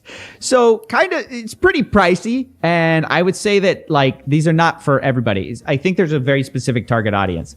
Number one, for collectors who like limited time edition things. They only make 550 of them ever. And if you also love watching the hubris of mankind burn itself out, you'll probably like this. But the other people, the other target audience, and this, I'm actually going to tell to Mischief. I mean, honestly, I think the real target audience to buying these things is actually venture capitalists, straight up. Like, I don't know if that's who Mischief is imagining as their target audience. And they told me, they gave me no strings about like what I could say. So I'm just going to review this honestly. Like, I don't think most people need this. But if I were a founder or I had a company out there and we're trying to innovate, I would buy every single one of these toys, buy them all up and give them to every new founder or member of Y Combinator, because that's who these lessons need to go to. It's not your average person, working in the back at Jimmy John's. Like, you're the backbone of this economy. You didn't ask for this, right? Like, you don't need this in your life. The people who need this are the people who are trying to install voice assistants into everything, into a pizza box, into a coffee cup, right? They're trying to reinvent the wheel. They're thinking they're Steve Jobs while they burn through $1 billion in capital. They need these little toys on their shelf to remind them of how far too far is, right? Like, for those people, $40 or $160, that's a bargain, right? You're going to save money with this thing. Like, hey, I was going to try to install geotagging inside of a paper straw, but then I saw Theranos and I was reminded, by this little desk toy that humanity probably doesn't need that, right? Like, boom, $1 billion in venture capital saved from the hellfire of dead startups. But that's basically it. That's who I would say, collectors and venture capitalists. Anyways, if you're one of those two people or you just want one of these things, links are in the description, whatever, this thing. I just thought it was a fun idea with these Mischief guys, and I'm a huge fan of their style, which is why I did it. But yeah, I hope you guys had fun watching this video. Thanks for watching, and I'll see you in the next one. I know what you mean. This ain't what it seemed. Nothing but a trick, trying to sell me on a dream, but that was where you lost me. Wake up and smell the coffee. Good afternoon, ladies and gentlemen. Today we are learning stocks with TikToks. It's the throwback Thursday to last week. Guys, I have to pay respect to that pump. The video did very well, and we need to recreate that, right? Look, everybody knows the best investing advice is on TikTok. Forget about the traditional investors. They're losing billions of dollars to Wall Street bets. You gotta go to where the new money is, baby. It's not in hedge funds. It's in Robinhood traders, guys, who are ready to blow up their accounts. So let's watch this together. We're gonna get 10 tips, okay? Count them, 10. Rule number 1 to start us off, just hot. How to make $1 million in 4 months. This should be good. He wants us to do what? Make an account, put in Bitcoin, of course. Then, oh, look at this. Time to make money. Red button is to sell and green is to buy. Buy low, sell high. Is this a repeat of last week? I see a stock going up and I buy it and I just watch it until it stops going up and then I sell it, and I do that over and over and it pays for our whole lifestyle. No, dude, you can't just buy low and sell high. It's just time the market, guys. Stay consistent for 4 months and you now have $4.6 million. Yeah, guys, just go spin the roulette wheel 20 times in a row. You have $4 million. Start with $50. It's that easy, guys. When you're on TikTok, you're making some bucks, baby. That's rule number 1. Time the market and always be consistent. 4 months, never lose. Rule number 2. Okay, we're getting a little bit different here. We got an IPO tip. So tomorrow is DoorDash's IPO. Stop playing copyrighted music, please. I'm trying to react to these things, and you guys are killing me. A lot of you guys have been asking what I think about it. So it looks like it's going to open up between $90 to $95. I think it's a great investment for a long term. I'm not sure how it's going to be right away for options, but for a long term, IPOs are very interesting. All they can do is go up. Wait, what? You guys know IPOs. They only go up. Number 2, always invest in IPOs. They can only go up. Rule number 3, let's take a look. I want everybody to get access to their motherfucking 401k and bet it all on the Patriots +5. This pick will not lose. We are not in this business to lose. Hit us up on... Hey, the pick will not lose. Okay, let's look up that pick. How did that do? Betting everything on the Patriots. Cannot lose. You can always trust a guy with this kind of mustache. Hey, who calls their barber and goes, hey, give me the pencil. Give me the pencil. This pencil cannot lose, baby. What's it say? What's the final score? Oh, oops. Someone tell Pencil Lip over here. You guys just lost a lot of money. Hey, so rule 3 from Stocks with TikToks. Bet everything on the Patriots every time. Cannot lose. Sports betting never loses. I don't have a lot of time, so I'm just going to give y'all the math, right? So if you have $25,000 in any brokerage bank account, right, you do margins. Now, the only thing is with margins, it's kind of like debt, but it doesn't need to be used as debt. Sometimes it can be used as collateral, meaning that if you want to sell a call option, and you can get into why you need collateral to sell a call option and get a margin account, when you get $25,000, your buying power increases. Okay, let me stop this guy because I know exactly who this is. There's several traders like this, right? They're slightly too smart for their own good, and they get themselves confused. And they go, this cannot possibly go tits up. And every time, it turns into a disaster. 4 times, so you really get the buying power of 100,000, meaning your collateral is 100,000. Now, when you short a stock, you can make safely 1% to 2% of your buying power. You can, well, you don't understand. If you just short the stock. Okay, rule number 4. You want to take out margin as collateral. That's the rule number 4. Take out margin as collateral. Let's see what rule 5 is all about. Just how to trade. You're about to make a lot of money, bro. Whoa, bro. You asked the right guy. You came to the right guy to learn how to trade. First, go to tradingu.com. Step 2, find a currency pair. Right now I'm on USD CAD. So this is an impulse retracement. Impulse retracement. Impulse retracement. One strategy that I use to trade is simply trying to predict these retracements. It's easy, guys. Just predict which way the market will go. It's that easy. I mean, listen. When you're done betting your 401k on the Pats, you want to go and put it all on the retracements.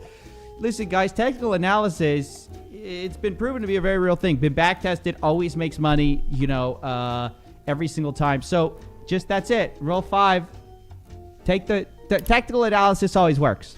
Rule 6. The inflation rate is not 2.5% to 3%. It's 8%. On average, the index funds, the S&P 500 and the NASDAQ and all that, they do about 8% per year. Not only that, the wealthiest people in the country are compounding. Look how confident he is. I can't take it anymore. Dude, can we just look that up? The inflation rate of the U.S. 2020. It's 0.62% this year. It was 2% last year, 2%. Look at how confident and wrong this man is at the same time. This is impressive. Hey, so just state stuff confidently. That's rule number 6. Be confident. Believe in yourself, dude. None of us realize, or very few of us realize, is that they put like 90% of their income back into the market. It's pennies. This guy's eyebrows are always like, guys, nobody realizes that the inflation rate is 8%. Nobody but me. I'm in my bathroom right now, but pay no attention to that. I am the smartest guy on Wall Street. It's pennies. And if you look at the fund that you invested in, and it only did 8%, you just broke even. Well, okay, nobody's investing in the S&P 500 in TikTok. Come on, let's be honest, dude. Rule 7, who's this guy? Oh, stock market versus real estate. I wonder which one he's going to pick here. Because this is stocks with TikToks, so he better pick the right one. Here's the difference between investing in the stock market versus real estate. Here is how it feels to invest in the stock market. 1 hour you could be feeling good and then you're down. And then you're up and then you're down. I mean, this could be every minute or every second, just like that. It's like you're laying at the hospital bed, they monitor your heartbeats, and you don't know when the game will be. Just a casual death reference. That's all it is. The game is over. Over. Come on, man. Come on, man. Oh, man. Let's get a replay. Will be over. Come on, man. Shit. Now here's real estate. With real estate, you start here and then it'll just slowly go up. Real estate only goes up, guys. This man's been asleep during 2008, apparently. He didn't exist. He was born after 2008. Yeah, that's not how anything works, buddy. I'm sorry to say. It's real estate like this. Hey, stocks until you die. I guess rule number 7, don't ever invest in stocks. Forget everything we've learned. Invest in real estate every time, because it only to the moon. Only to the moon. There's no such thing as overpriced real estate. Only to the moon. Solve the economic crisis on MSNBC. Oh, this is exciting, actually. This is real news. Unlike the fake news you see on YouTube. Who is this? Rachel. Rachel's got the news for us. I wonder just what you make of this very last minute scramble of what we thought was going to proceed here with this relief bill. Yeah, hey Rachel, thanks for having me on. I just don't understand why we're not printing more money. Like, we have a printing plant, right, that prints money. Just run the machines a couple of extra hours each night. Oh gosh, we really do have the worst education in the world. I swear. I mean, I'm assuming this is maybe a troll, but I do actually think there are some people that think like this. They're like, hey, why don't you turn the money machines on longer? I guess rule number 8 is print more money. Not a bad rule, to be quite honest. Rule number 9. So I bought a stock, but then it started going down, so I sold it. But then it started going up, so I bought it again. But then it started going down again. But I thought it would start going up again, so I bought more of it. But then it just kept going down, so I sold it again. Hey, this is the relatable TikTok investor rule number 9. That's actually the opposite of rule number 1. This is invest high, sell low. So yeah, actually rule 1 and rule 9 are very fitting because they're sort of like the expectations versus reality. You think that you're just going to be able to perfectly time the market. And then the reality is this guy right here. Here's our last expert, okay, from TikTok. This guy apparently has 1 million subscribers, so we're saving the best for last, okay? Hey, Xander, let me tell you a story. I need to be discreet about it, so let's call it B-Coin. Oh, so you're talking about Bitcoin. All right, got it. Well, that's too obvious. Let's call it BitC. So one day, the rich people wanted to be more rich. So they made this thing up called a BitC, and they convinced the non-rich people that one day it'd be worth over 100,000. Yeah, guys, that's what the rich people did. They convinced you all to invest early so then they could get in late. That's why all these banks are buying up Bitcoin. It's the rich conspiracy. $1,000. So the non-rich people bought into it and made the rich people even more rich, even though it's completely made up. Dude, I love the confidence of this guy. I'm just going to start walking around like this. Hey, guys. Hey, can you see this? Hey, so let me tell you what's going on. Every meeting from now on, I'm going to be honest with you. I'm going to need double the money. Listen, I want to be rich. You're non-rich. You're going to give me the money right now. People discovered it was completely made up, so the price started going down. So what did the rich people do? They bought it back at a discount. But then they posted articles on Forbes and Yahoo saying it was going to be worth $500,000. This is like a bad meme you'd see from 2017. You'd think this was from back then. No, dude, this was recently. This guy is an idiot. And you know what else? I looked into this guy. Curtis, he's not just hating on Bitcoin. He also hates S&P 500. He says a Roth IRA is a waste of your time. Guys, 1 million followers on TikTok. He says that's a waste of your time. What should you do instead? Index universal life insurance with his company. Everything's a scam. Index universal life with his company, not a scam. Open your mind. Bought into it again, and the cycle of manipulation starts all over again. I love how this guy is telling the story about how the non-rich are getting manipulated by the rich. when this is a rich guy who owns a company shilling this one type of financial product, and he's telling non-rich people, he's going, everyone needs to invest in what I'm doing, otherwise what they're doing is a scam. I love it. So step 10, sell your crappy investment product and everything else is a scam. S&P 500 scam, 401k scam, Roth IRA scam, Suncor's universal life insurance? That baby, hey, that's what I'm talking about. The MRI, you got to take out leverage, baby. Try to understand it, please. You can make 10% a year every year, baby. But either way, guys, whether you believe in Bitcoin or not, I don't really care. I mean, you can think it's a scam. I just find it funny that this guy's shilling his own product while saying everything else is a scam.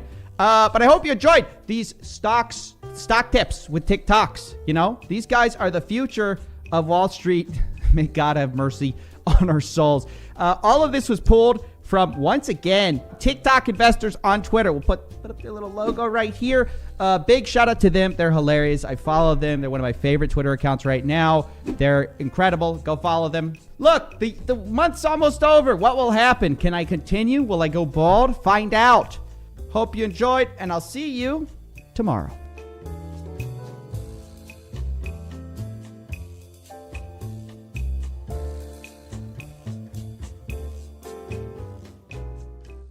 Ladies and gentlemen, today is an interesting object lesson in how easy it is to fake social proof, scam people, and project an image of success. All the while, the reality is completely different. You're almost like Thanos. Reality is whatever you want it to be, right? Today, we're looking at a wannabe Bernie Madoff, a Mr. Dr. Terren Cash. Now, first of all, what a name. How do these people come up with it? Derek Moneyberg, Wesley Billion Dollar Virgin, Dan the Trillion Dollar Man Pena, and Dr. Terren Cash. They all go in the pantheon of great business coach, wealth coach, financial coach names. They're all going to help you. And look, let's see what he's doing before we get into how it all fell apart, you know, all the crazy stuff now going on in the press. Let's get into who this guy was. Like, let's say you didn't, you know, you're looking at him a few months ago. What do you see before Coffeezilla makes a video about him, before all this stuff happens? Right? Before it all comes crumbling down. This is basically what you get on his page. It just projects success, right? He's on a magazine, it looks like, right over here. And, you know, it's like transforming your wealth. And he's a wealth coach, but his name is Doctor. Oh, that kind of sounds credible, right? He's got a little video for us. Let's see that. Everyday people struggle, but they have no plan. They don't know the money rules used by the wealthy. Oh, but lucky for you, Dr. Terren Cash is willing to help you out of the kindness of his heart. I'm not hiking through the Himalayas without a guide. I'm simply not doing it. If you want to do it, send me some pictures.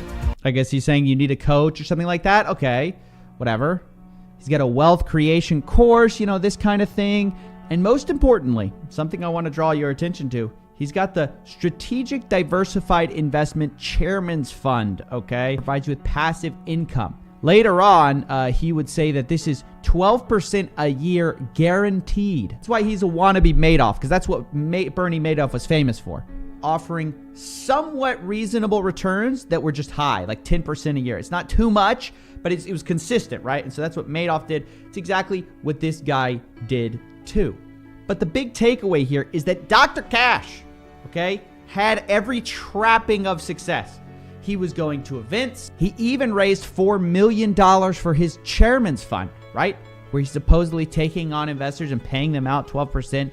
Everything seems to be going great. In fact, he's got a whole sob story about how he used to be broke, but now he's rich thanks to the rich people who shared their secrets with him that he's willing to share with you now for a fee. 16 years later, that once failing business was now producing over $30 million in annual revenues. You heard it right, guys. Dr. Terren Cash has a $30 million a year business. Ultimately, after considering a 9-figure IPO, he enjoyed a private sale of the business for 8 figures. So he's super wealthy, all this stuff. You get the idea. So, why do I hear sirens? It's pretty simple. Because everything you just heard is all a fabrication. See, all his, chairman's fund, all that stuff, it's all a gigantic fraud. In fact, Dr. Cash was just arrested for securities fraud from all his investors. So let's take a peek inside this complaint letter from the SEC and DOJ. It gets spicy. Now, the first thing to note is that Dr. Cash, shockingly, is not his real name. His real name is Terrence Chalk, which I'll admit is a little less inspired than Dr. Terrence Cash. But the reason that he changed his name is very interesting. You'll be interested to know. See, Terrence Chalk, he's a convicted felon. You'd never know that by searching Dr. Terrence Cash. It doesn't come up. That's why he changed his name, is so that he wouldn't come up that he's a convicted felon. Why is he a convicted felon? Well, back in the 2000s, Terrence was arrested for identity theft and conspiring to make false statements to financial institutions. Apparently, he applied for loans using the identifiers of a dead relative. This is Dr. Terrence Cash for you, okay? He also apparently submitted fraudulent documents to a BMW car dealership in order to secure BMW vehicles for associates of his. He was imprisoned for 76 months before getting out and then claiming that he's some successful entrepreneur. See, he calls himself the nation's #1 business, money, and wealth coach, which is kind of hilarious because he just got out of prison for financial fraud. And he's trying to teach you about money. Remember that. He has whole speeches about how the difference between you and the rich is your relationship with money, guys. You see, the difference between many of us and the rich, affluent, and wealthy is that the rich have a much more enlightened and expansive mindset. Oh, yes, guys. He's got an enlightened and expansive mindset of money. See, once you get your enlightened mindset, you realize that scamming people is a good way to make money. Once you get enlightened, like Terrence Chalk, you realize, hey, maybe I'll just forge some docs, maybe get some cars with dead relatives, change my name, then create a chairman's fund.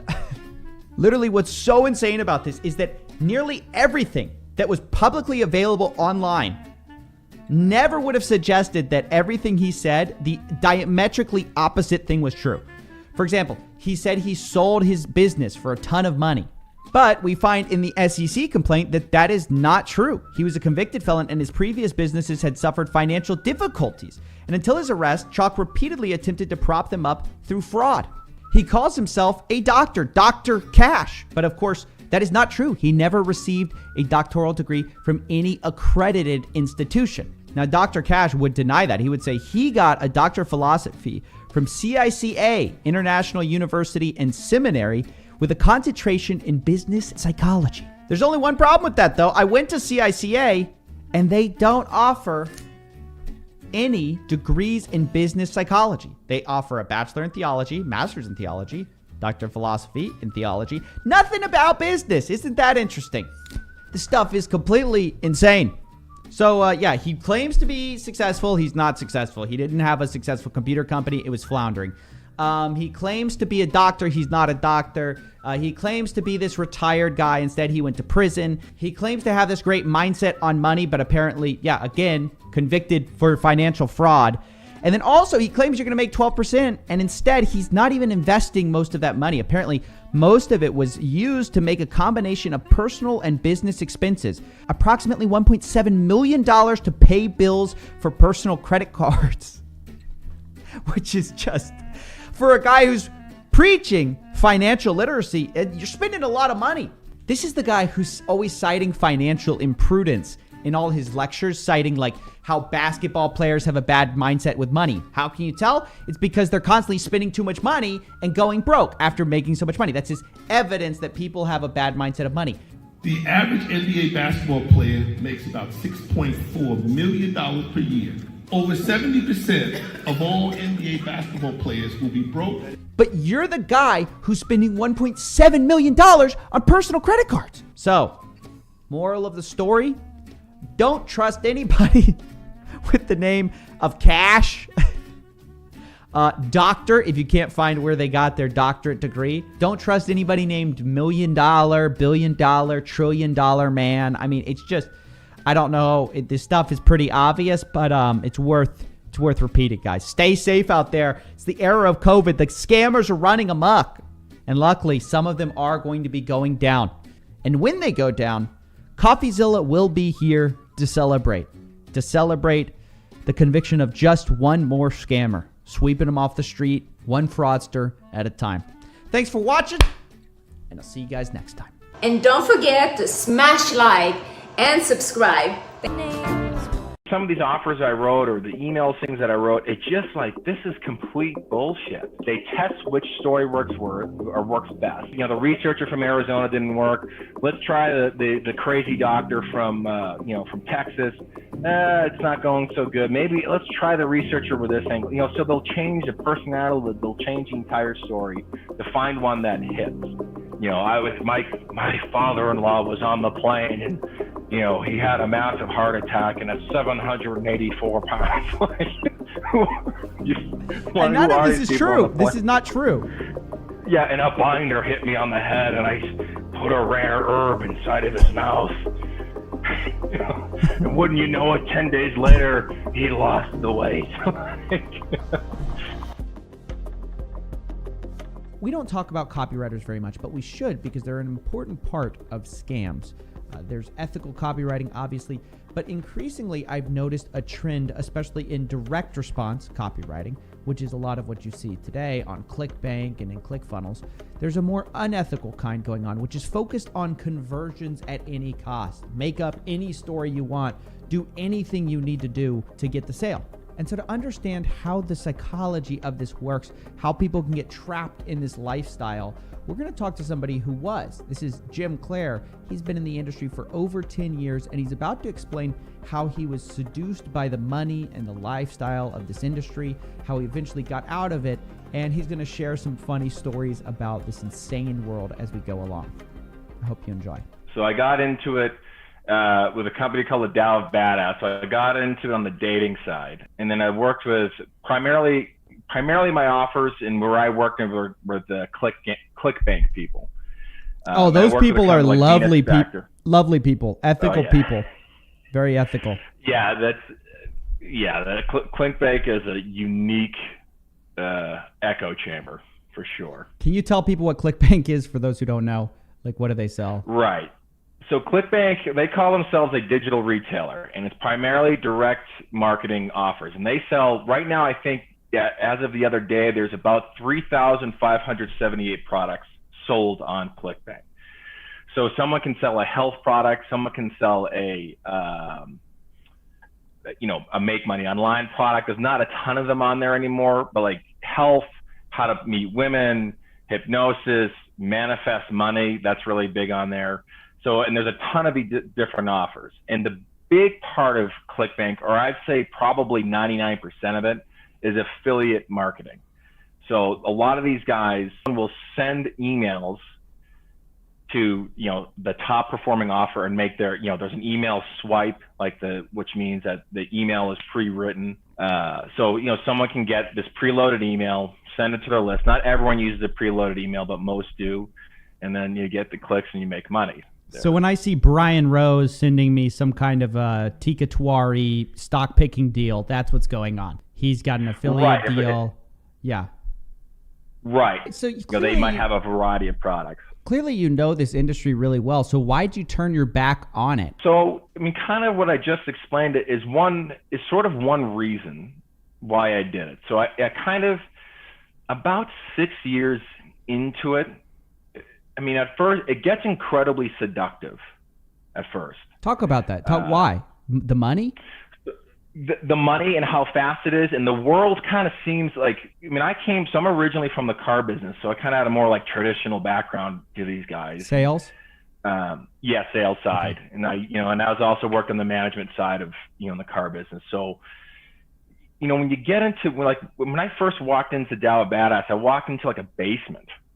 It's like these weird people walking around, and they're like, what are they doing? Like, they can't be making any money or anything. And all of a sudden you see that they're making a ton of money. And you're like, how is this even possible? Like, how can they do this? It's like this ragtag bunch of weirdos. And fundamentally what a lot of them are doing are just writing. They're just writing like sales letters, right? In some sense, yes. In some sense, no. So it's right now, it's more or less sales letters. Like 10-ish years ago, they were trying to create products, but then it was kind of morphing into sales letters that were starting to win out. because you can just write technically sales letters. So a lot, like back up to ClickBank, they're really working on their email marketing, their affiliate email marketing, and way more so now, because I think the average customer lasts on a list for them for about 4 to 7 days. So like they get a new customer, then after 7 days they're burned. Burned, meaning they're no longer buying products. Right, because they think it's because they're using the product. So like, no, you fucking idiot. I don't know if I can swear in here, but it's go ahead. Because you sent them 30 offers in 4 days. Like, what do you think is going to happen? Yeah, you unsubscribe from it, and all the filters now are programmed to get rid of those. They just kick them to the spam folder, anyways. So when I got into it, it gets very seductive because it's one, the money. Like for me, I was a copywriter. It's cool seeing something like I wrote something and all of a sudden, I stunk at it for a bit, or I did okay for a bit. Then all of a sudden one thing hits, and it's just like you're playing golf and you hit that one huge monster drive out of the blue and you're like, oh my God. And then you kind of get seductive. You're doing it again and again. Then you go to an event like Traffic and Conversion and you see, it's just like these random people, and at first, like, you kind of believe they're making this amount of money, and some of them are making a ton of money, but usually the ones who are making a ton of money aren't bragging about it. And then I started working in, on the health side with like Venus Fact and Yoga Burn, and it kind of triggered for me when I wrote for Yoga Burn, because I kind of I didn't want to affiliate market the list, but then I was kind of starting to, like, why are we sending, like, it kind of came to me like the car business, like it would be like me selling someone a car, right? They just bought a 4Runner. Great. While you're in the waiting room for your 4Runner, I'm now going to introduce you to the dealership across the way, and they're going to sell you a Chevy. So get ready. And then he's going to sell you. Then if you buy that Chevy, then we have the Honda guy who's coming. Like, sure. What are we doing? This is silly. Yeah. So, and then like that was part of it. And then it was kind of, when I was like, if some of these offers I wrote or the email things that I wrote, it just like, this is complete bullshit.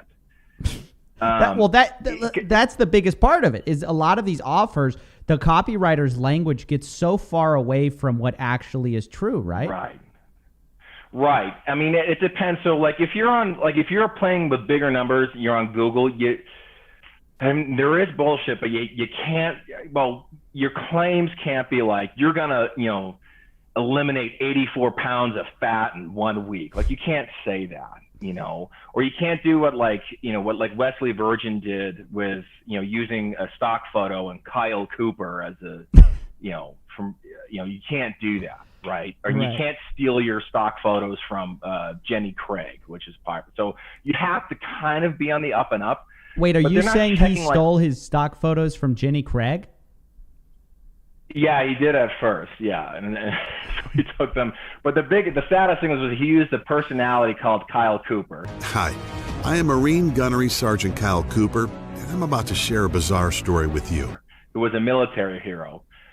Well, you can guess the name, Chris Kyle. The actual, famous, military sniper, military hero.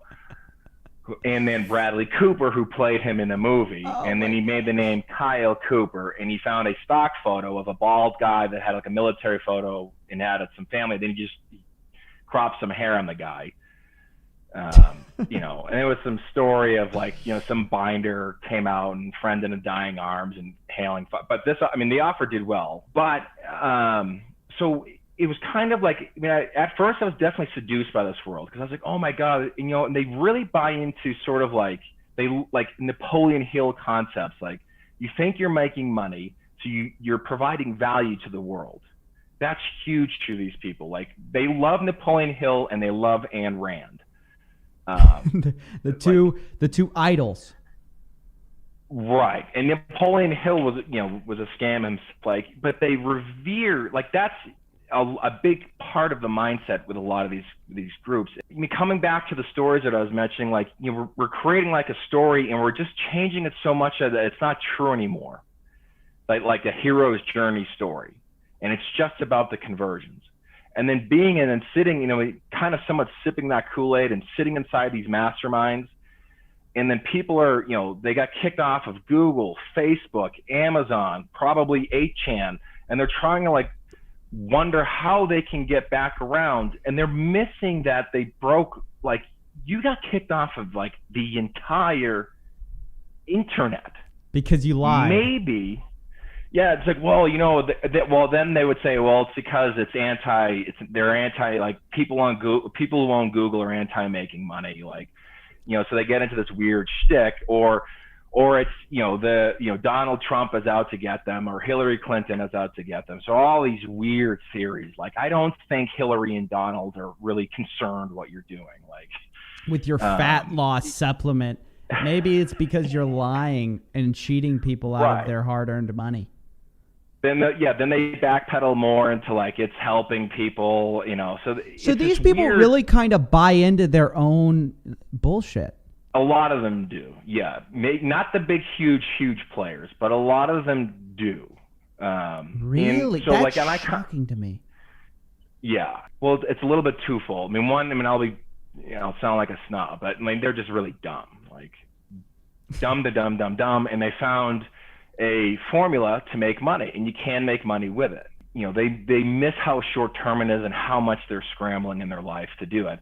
The other thing is they're so bought into like the positive thinking mindset element, where any critical thinking or any questioning of it is considered toxic thinking. You know, they'll start throwing at you that like the product graveyard is filled with great products that weren't ever marketed, which is a fallacy, because why isn't a great marketer? Just go to the product graveyard and find one of these. Like, you know, they swallow these pills of, oh, you're making money, it provides value, or it's just a hustle. You don't need to think about it. You just got to hustle. And, you know, so they really buy into the positive mindset kind of thing, like to the extreme. I mean, nothing wrong with a positive mindset, but they're kind of the people who would focus on like LeBron James's shoe tying routine as his reason for success.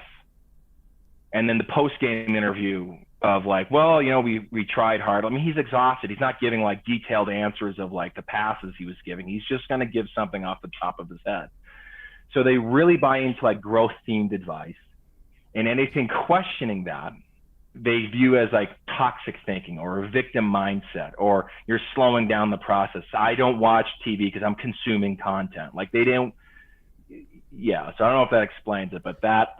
So basically, they buy into all these platitudes so much that they never stop and think that maybe what the whole idea of the secret, the law of attraction, isn't as true as they bought into.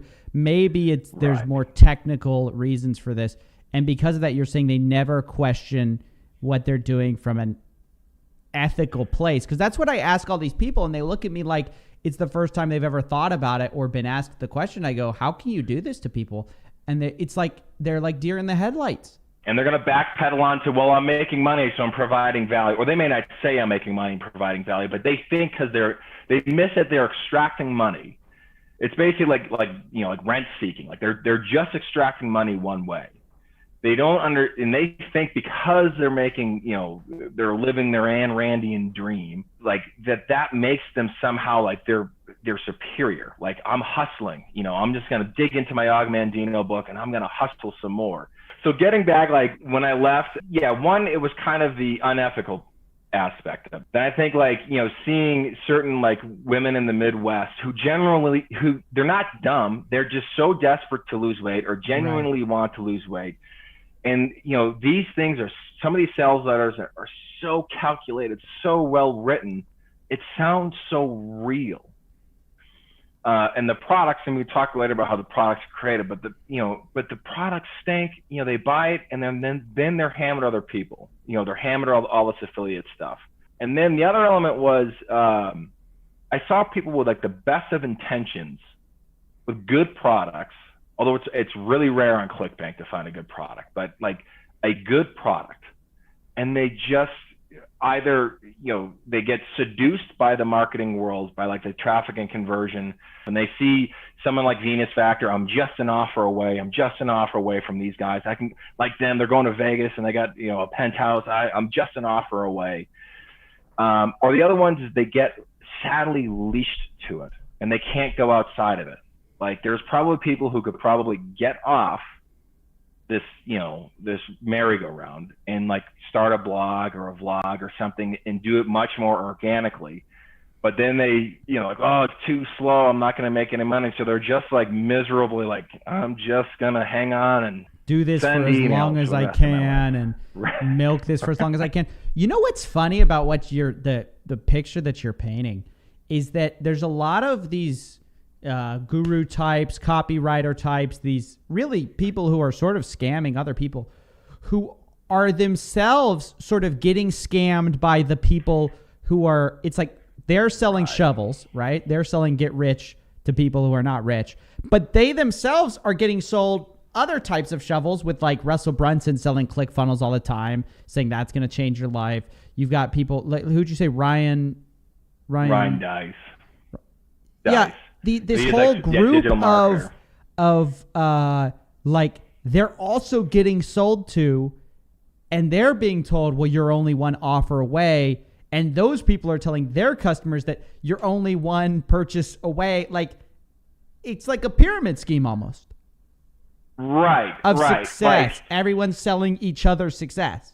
It's insane. Right. This is insane. And they don't understand, like, and that's kind of like with Ryan Dice, like, he's really paid to polish his image. Now me saying that, he's probably going to get after me, like Frank Kern and him are like, if you say, hey, Ryan, your hair's out of place, he's like, defamation.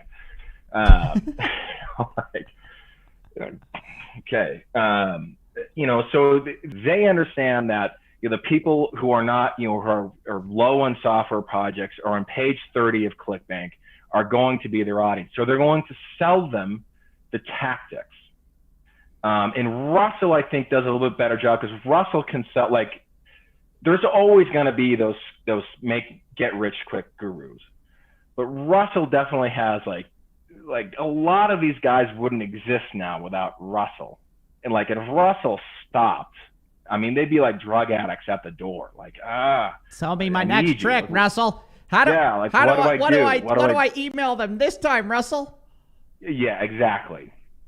So, they kind of just sell these guys and they just believe I'm just one thing away. And then some of them obviously do find a bit more success. Like, so they then they get into the masterminds. And then the mastermind basically is like, buying what kind of Rolex can I buy? Because that's really, it becomes about, I belong to like 3 or 4 masterminds. Like, I'm living my best life. Cool. But they think like, I'm in this mastermind, it's going to generate my success. So they kind of remove all sense of agency. They hand it over, and Ryan and Russell know these people are going to come to them, and they're going to sell them the whole thing. Like Russell's mastermind and how to start a mastermind or something.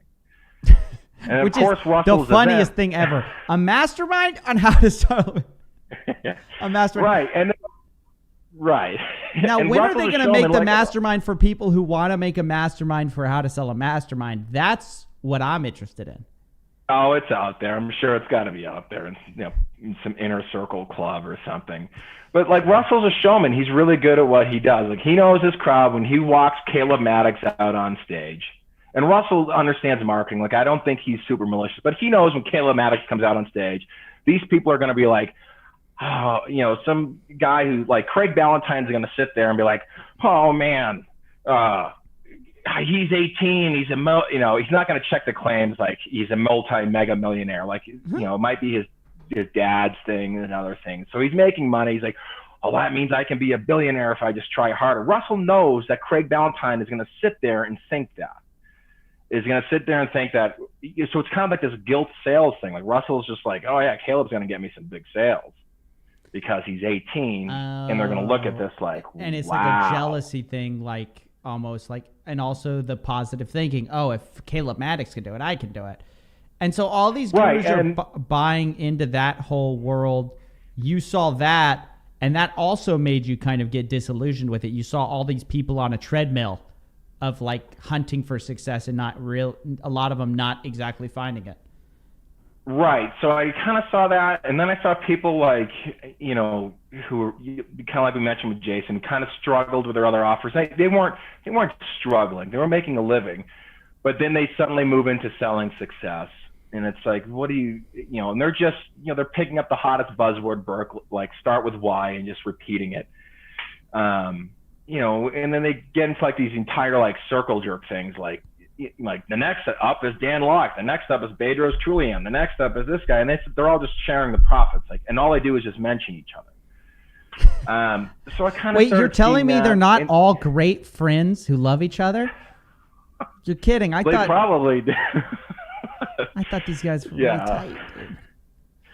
Yeah, but you know, you got to pay the stage fee to get up there and share the thing. So, I mean,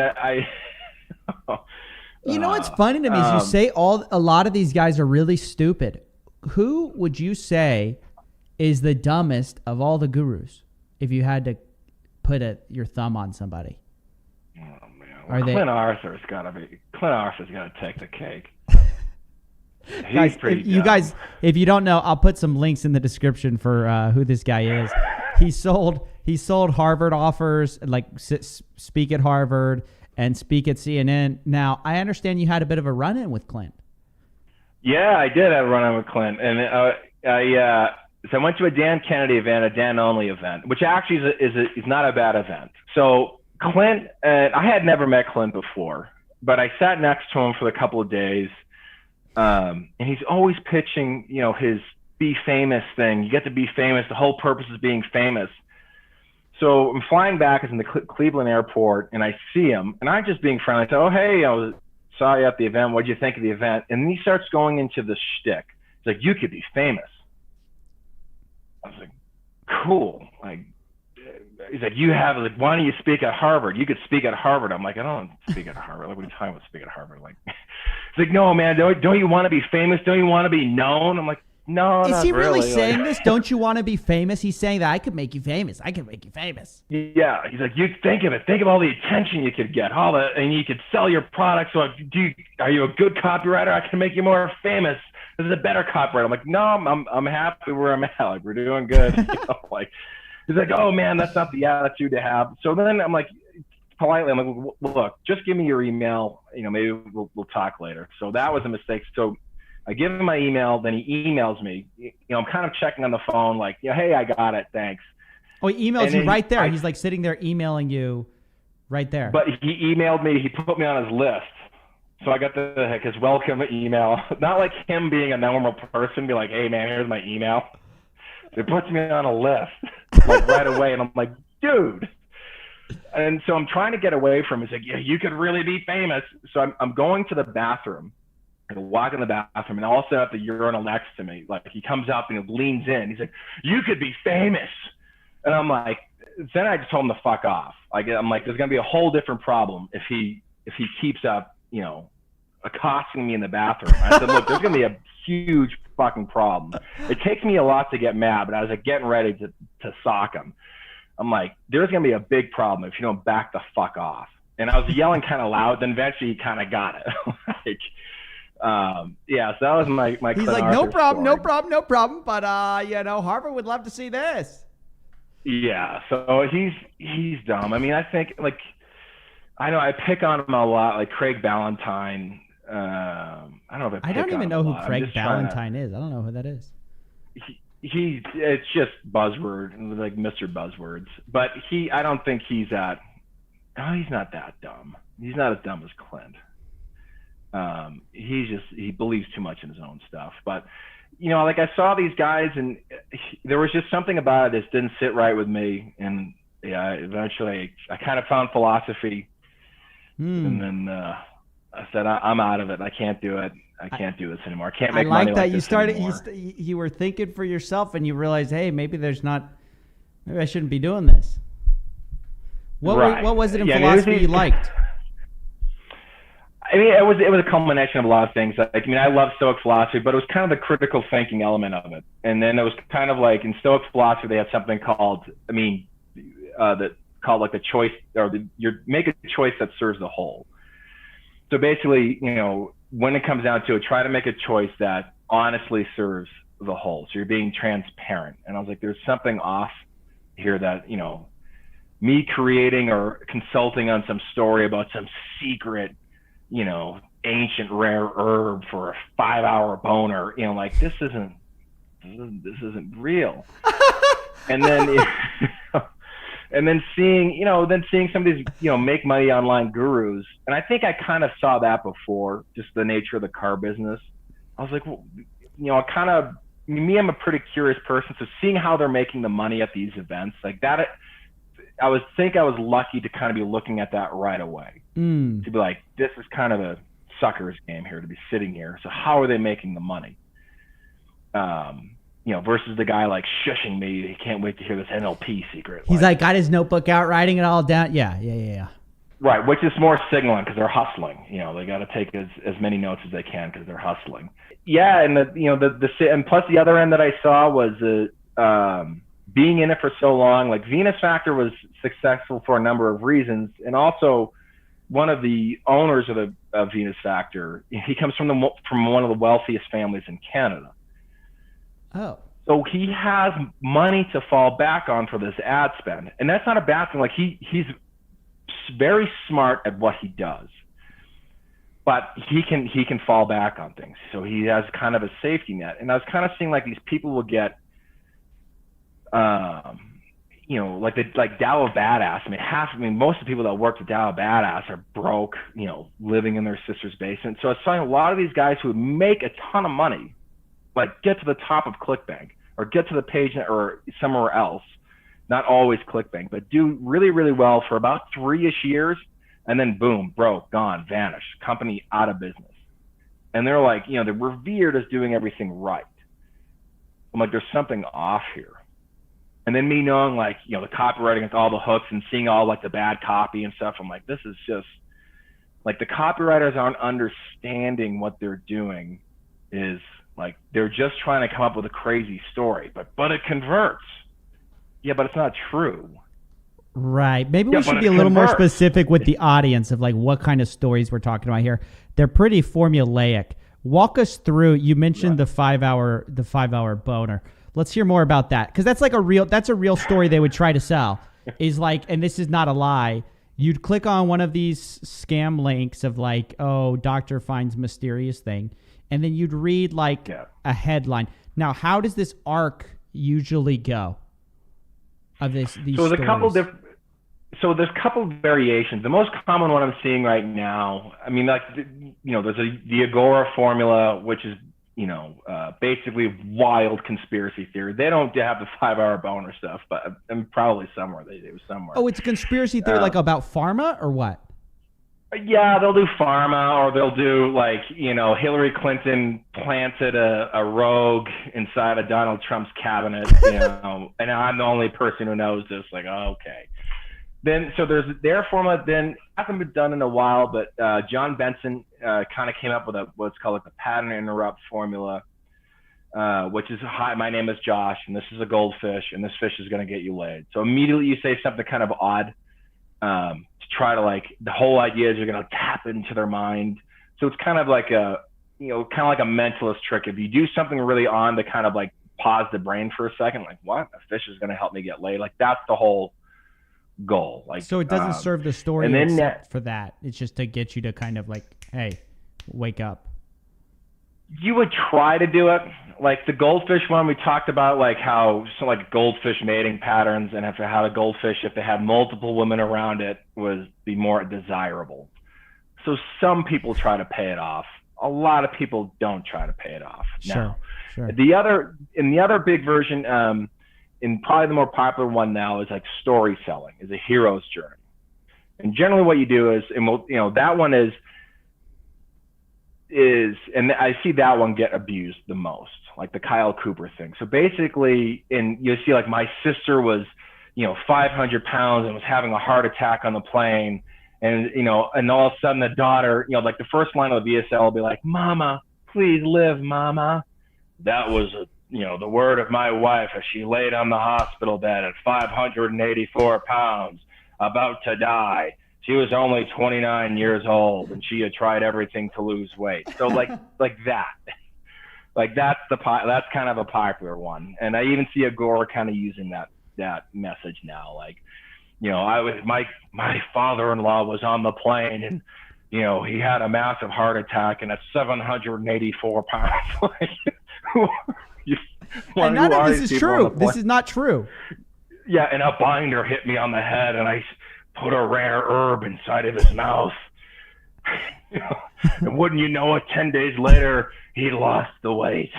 But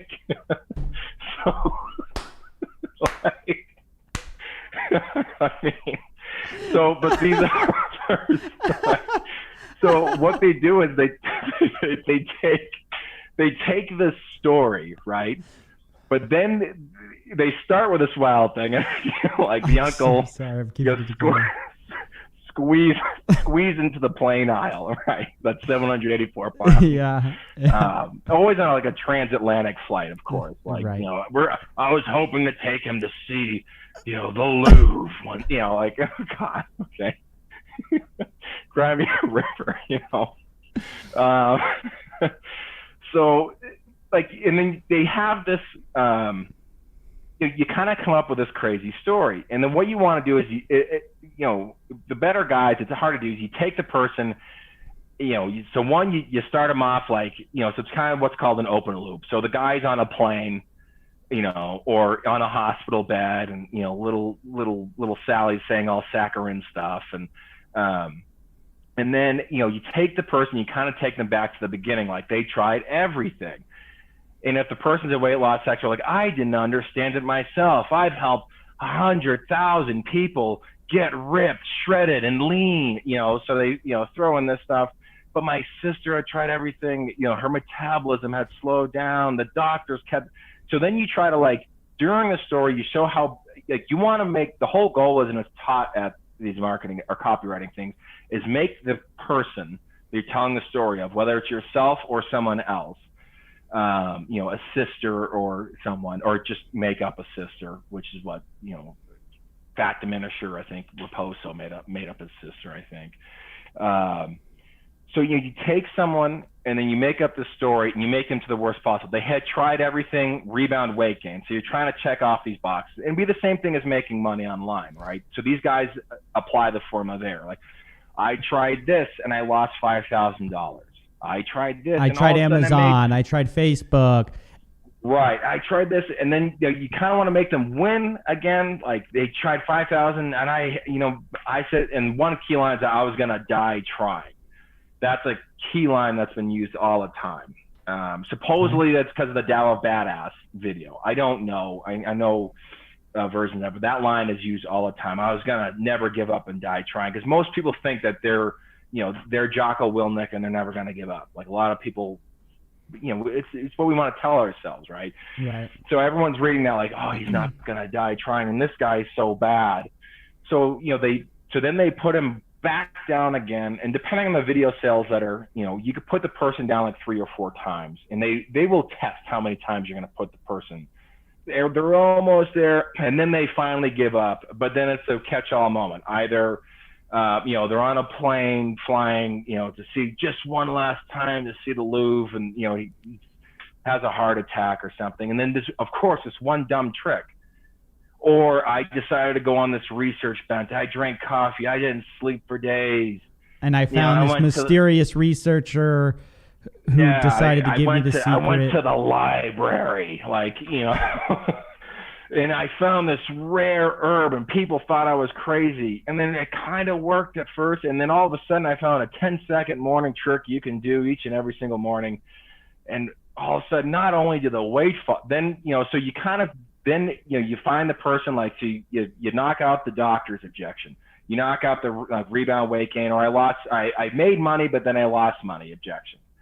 Or I tried SEO ads, but then I couldn't quite figure it out. So you kind of find these key objections. You put the person through it, and you make them worse than the Three Stooges, going at everything. Like, they just, I mean, they're whatever. Right. They're poor, dumb, you know, like, or they're, you know, they try a weight gain or weight loss. The most popular, you know, they try P90X and keto, and they put on 450 pounds. You know, like, And it, they tried calorie counting, and the calorie counting only made them fat, and they thought they had to only eat carrots. So that you put them through, and then you finally give them this. Then you start selling the solution. And you kind of then when you get into the solution of the story, you're kind of then you switch to hard selling. You don't really tell them the solution. You don't tell them that the products are a couple of things you kind of searched on PubMed or Google. But that's how that's how kind of more of the story selling goes. And sometimes they even try to do it on email sequences. And I've seen edgier versions now, like the gurus try to be like, look, I was fucking down just like you, but I didn't listen to my excuses, you fucking loser. So like that's what Dan Pena does. That's his whole pitch. Is like, you're a loser. Your mother and father, it was all a big mistake. They're losers, and you're gonna die a loser just like them if you don't listen to me. What's up with that? Are people just wanting a dad or what?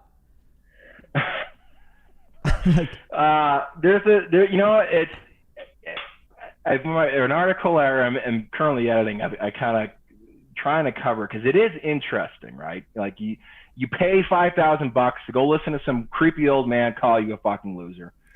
Or I love or Garrett White has it's weird. Or Garrett White has this hefty dude call you, you can't lose weight because you're fucking driven by your excuses, you loser. Like, look who's talking there, boss. Like, I don't see you powerlifting or anything, so what's your deal? But I think the thing is, there's definitely a kind of a common edge now, or it's sold to them to be a little bit edgy.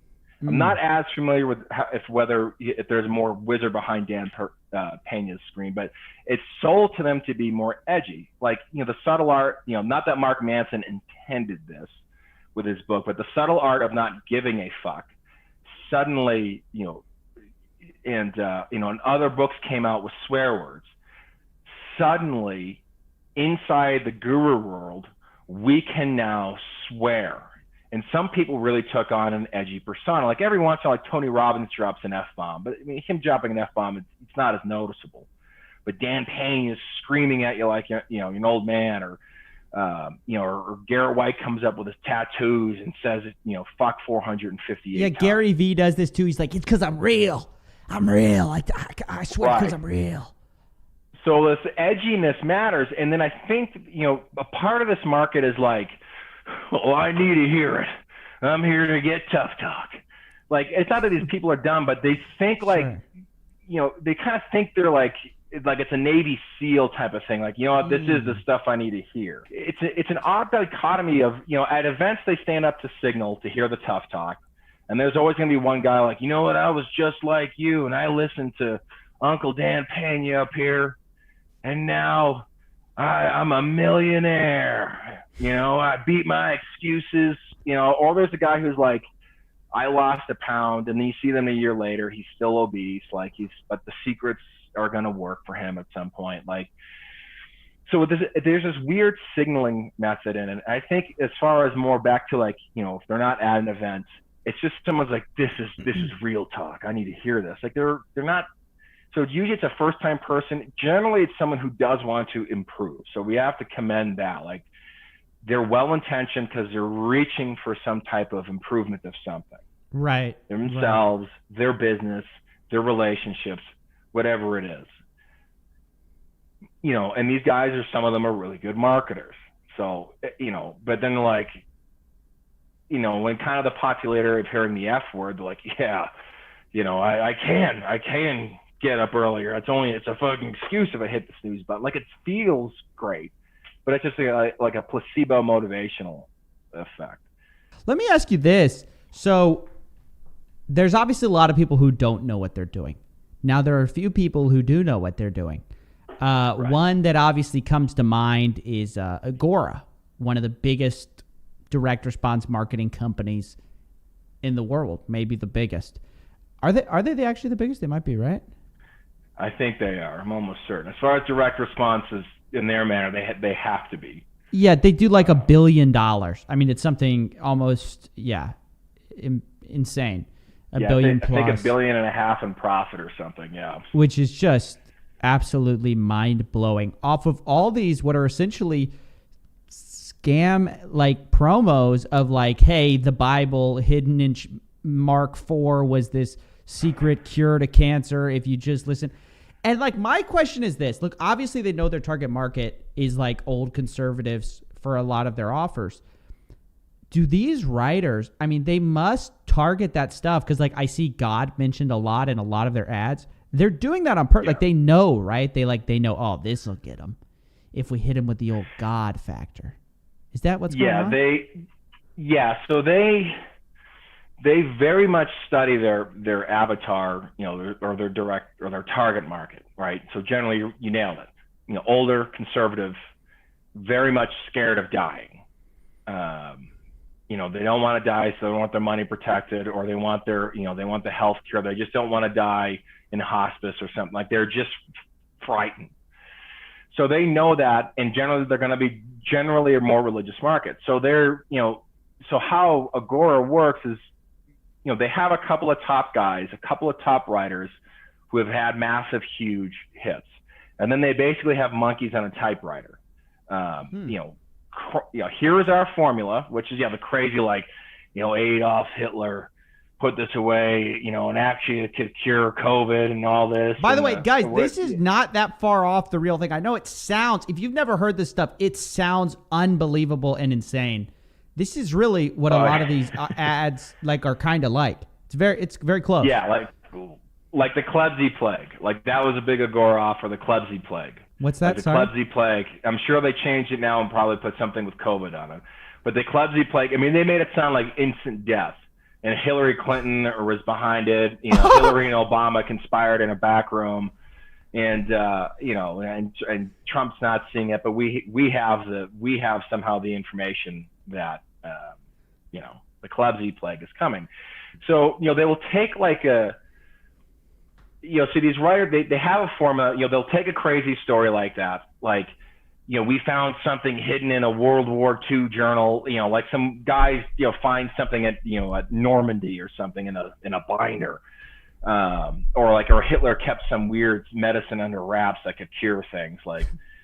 So they kind of buy into these conspiracy theories, and they will look up particular conspiracy theories, or they will take up something like Klebsy plague probably is going to probably not great for someone who's 85 to get Klebsy plague, but it's not like we're in the Klebsy plague pandemic, but they make it sound like it's coming. So then they will, and they know to press particular buttons with these stories. And Agora runs like 90-minute video sales letters, and they don't drop the button. So the button means a buy button until the very, very end, which is incredible. That they're able to do that, or the ability to make people stay that long. But they do a video. Yeah, it makes it look like it's a conspiracy thing. Like we don't know when the government's going to shut. Yeah, this you down. don't even know it's a sale until deep in. You're like, oh wait, this has all been to try to sell me something. Right, and selling some type of like monthly newsletter or some like weird book with like a couple of folksy cures like olive oil. Something or some retired hedge fund guy, or not really retired, like they just use some guy's former name, hedge fund James Altucher spills his secrets all over the place. Right. How they write those offers, they start with those offers first. They don't find a product. They will find a name, they'll find a researcher that will rhetorically dance around, but they will have that particular market demographic, and they will hit on key things. Like the end of America is coming. Most old people are concerned that America's ending. So they're gonna, they're giving them, they're giving them their life back. They're giving them money so that where they're not gonna die, greeting at Walmart or something. They're scared to death of doing that, which makes good sense. So they have all these fears they're pressing on. Spend time with my grandkids, maybe even see my grandkid, the first one to graduate college. Can you believe that? And little Skippy graduated college. And even get a little frisky with my wife of 58 years. So they paint up this really golden age era image of protection. Then after 90 minutes, you get a monthly newsletter, but that monthly newsletter means you're going to get sold other things. Like our folksy olive oil cure to beat COVID, or the turmeric pill to sleep better. Like, so they create this offer first. It's all about the offer, then the product comes later. So how are we going to do the offer? Then a top writer over there some of them may write it themselves, but a lot of them like, all right, here's 20 monkeys in my group that are writing offers. Here, this is the formula, we're going to run it. And then they test which story works best. Okay, the researcher from Arizona didn't work. Let's try the crazy doctor from Texas. It's not going so good. Maybe let's try the researcher with this angle. So they'll change the personality, they'll change the entire story to find one that hits. And it's all ultimately to get grandma to hand over her Social Security check. At the end of the day, yeah, that's what it's about. Or just pay, or pay. Just get them paying. Sure, a lot. However, yeah, if it's a Social Security check, if it's their credit card where their granddaughter is supporting them, or if they're old and the guy he probably has maybe 10 million in tin cans out back and his farm in Iowa, and he's got it. Just how much of that 10 million can we grab? Always the question is at what cost? I think in some ways getting seniors to hand over their dinero is one of the things that most people don't care of as a crime, because nobody wants to think of old people on their deathbed because it's just sad. And that's why there's so much senior fraud anyways, is because a lot of these people are senile or close to it. And when you're targeting these people, you got to be really careful, because there's so much opportunity to basically fleece someone blind. Right. And they're not even thinking that. Because they're so obsessed with conversion. The big problem with this world, and not just Agora, and even the guru stuff, but but back to Agora, it's so conversion based, and right back to the thing we mentioned, they're making money, therefore they're making value, and no government, anti-capitalist commie, or no capitalist Wall Street huckster is going to tell me otherwise. So this odd libertarian thing, so they miss, so that all those conversions, all those old people kind of just become numbers on a screen.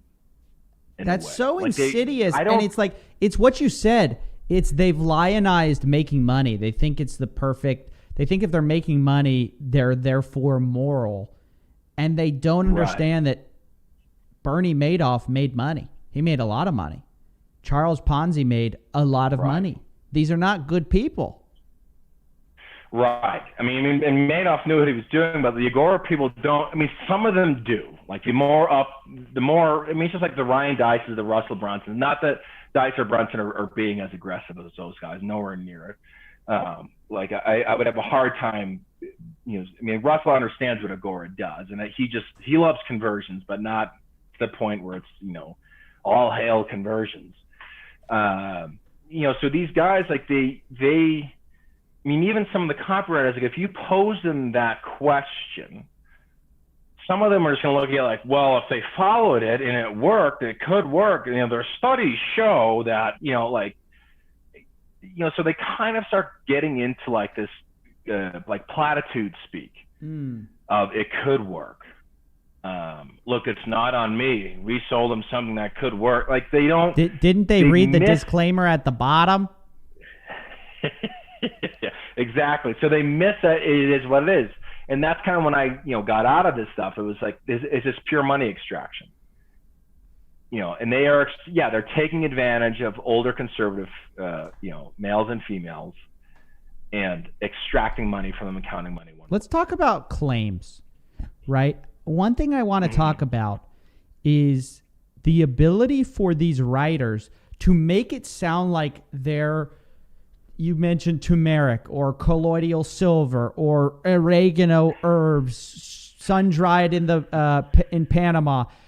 They have this ability, and I've watched it, and it's kind of amazing, to say that they can cure cancer, cure heart disease, cure Alzheimer's, cure all these things, and implant that in your mind that it can do all these things without ever saying that. Can you speak to how they dance legally around these issues? Because obviously they're not allowed to technically say, they can't say the words oregano cures diabetes, but they can dance around it with words like oregano has been proven to lower blood sugar or blood sugar irregularities, or like, you know what I mean? Like they know how to get around the legal things. Can you talk about that? So there's a couple of things to that. So one one thing we could probably call those, and it's not quite tied to what you said, but well, I guess it is. So something called stretch claims. Now a standard stretch claim generally has to do with kind of manipulating numbers or manipulating a study to make it sound amazing, right? So real quick, like tribulus is that, that's always sold as something to crank testosterone in men. Okay. If you actually find the study, like one rat took it some tribulus in 1977 and mounted the other rat. Like we don't know if that actually boosted the testosterone of the rat. The rat just could have been horny at the time, right? So but so in a copywriter, like a good copywriter, we'd see these things and well, we can't say 0.01%. We're gonna have to find a way to say 10% more or 100% more. And in a sense, even Gillette might use it with this is the razor is now voted superior to the #1 razor, but they're saying it in the small print compared to our other razor, right? So the stretch claim is to take anything like a number somehow 0.004 and how can we turn this into 400%? Maybe the copywriter mistakenly saw it as 4.0. Okay, we're sorry, we'll change it to 40% difference, right? So stretch claims generally go with numbers, and in a second after I'll answer your question here, but yeah, I'll touch base on kind of guru stretch claims. Sure. But back to the rhetorical dancing around. Now the top offers on Agora or we saw a top offer on ClickBank that's running on media like Venus Factor, or these other big humongous health offers, even more standard, more normalized companies like Onnit or something like that, right? They have to be careful of what they are saying. Agora gets blacklisted really quickly online, but most other people they will take a study on PubMed, that's the breeding ground for a lot of this bullshit is PubMed. Sure. They find one study from the 60s. And they transform it into a hidden cure, right? Yeah. Right. 3 people took ashwagandha and 1 person, slept better. Wow. So what they do, the better rhetorical ones are probably the more mainstream ads.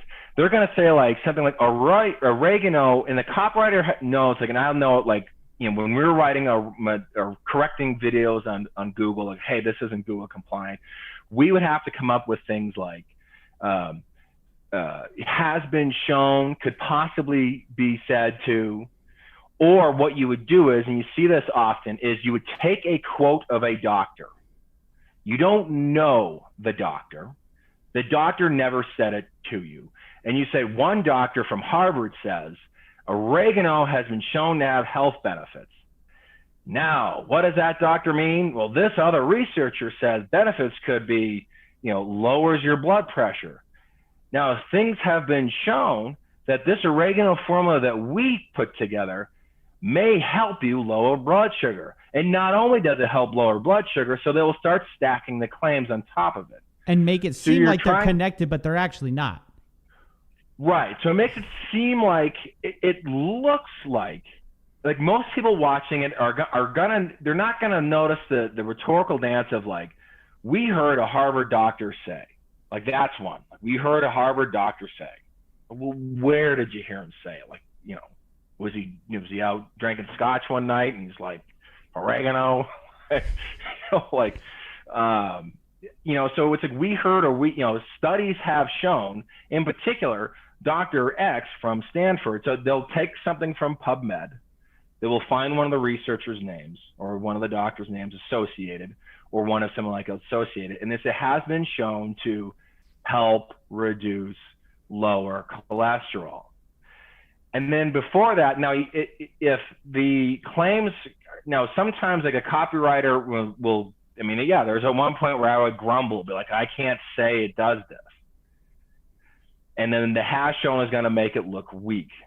So then when you see that, you're going to have to change something earlier in the story to make it sound, to kind of undercut the doctor's claim. Like, doctors really don't want you to know this, but they might kind of grumble it out, but they're not supposed to tell you because Big Pharma is behind them. Like, you know, like you make it so like, obviously Big Pharma has its issues.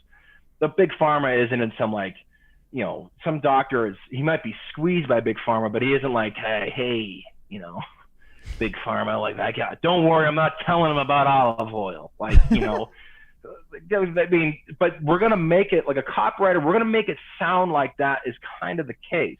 Okay, right. You have to be careful with that though, because you don't want to suddenly start undercutting all doctors or undercutting a guru or whatever. You don't want to undercut the known method and then start quoting the people, because that has been shown to hurt conversions. So, you know, you will take something like, you know, you'll take like the fake quote. They don't know the doctor. They never met anything. It's probably something the copywriter looked up in 2 seconds, you know, before he, you know, whatever, read P.T. Barnum books or something. You know, he just looked it up. Oh, look, a doctor has said this. Then you'll make it look like studies have shown. And one particular study shown a drastic increase.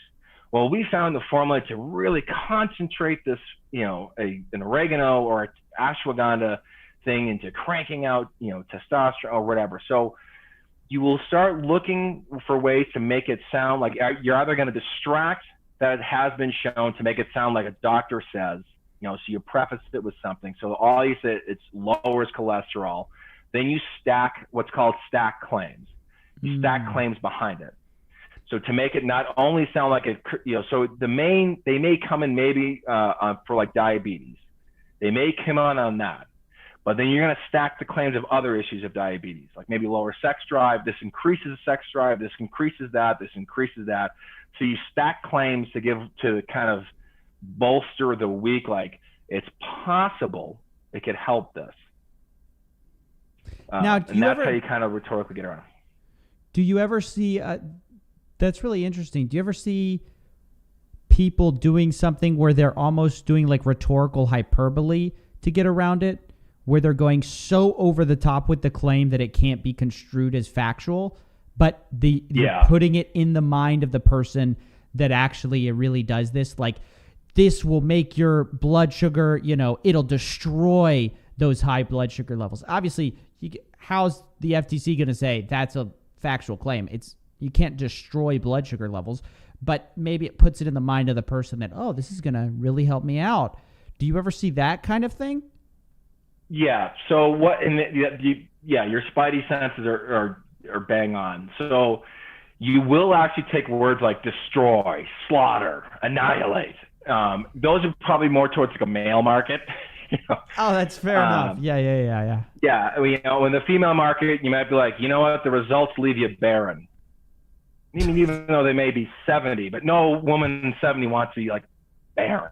You know, like, right. So you use these particular kind of words near that, but you have to be careful where you place it, because obviously you can't say like, I mean, some people will, like, you know, Wesley Virgin will say something like, you know, my mindset, you know, you think this for 10 minutes and you'll become a billionaire. Like, you know, so he doesn't get it quite, but, you know, these other guys, or I've done it, like, you know, you put a word near something like slaughter, destroy, or you kind of preface those words. So you put it close enough, and then you kind of dance like has been shown, you know, or you can say something like this, like, you know, ashwagandha has been shown to lower cholesterol. Well, in my opinion, and my results, and my experience, it destroys cholesterol. Like, you know, I see. Or my experience, or one of our clients, you know, then you have the testimonial where it eats fat cells. Like, no person says it eats fat cells. Like, So you will pick these particular words based on, generally you want to do it if you're smart, and you're trying to get them close enough to where it sounds like it's playing up that claim. Now, something on Google, you have to be careful, because Google is going to really notice that destroy. Like, Google is getting smarter and smarter at this, but these, it's just like confidence artists. They just get better and better at finding another rhetorical dance. Well, I don't know what the meaning of, it has been shown, has been. Is this something new? Oh, geez. We're sorry. I didn't mean to say that, Your Honor. Yeah. Yeah. So we'll change it. So they'll move those particular, words in a particular order to try to make it sound like, you'll think, do this 6-step system and, you'll be a millionaire in 3 months. Or, this ashwagandha, just lasers fat off your body. It's an unbelievable industry that you and I are both sort of wrapped up in. I just find it fascinating, sort of your angle on it. Yeah, it's a unique world. That's for sure. Well, Jim, I think that's it. What do you have anything else you wanted to get off your chest while you're here? What did you wanted to tell people?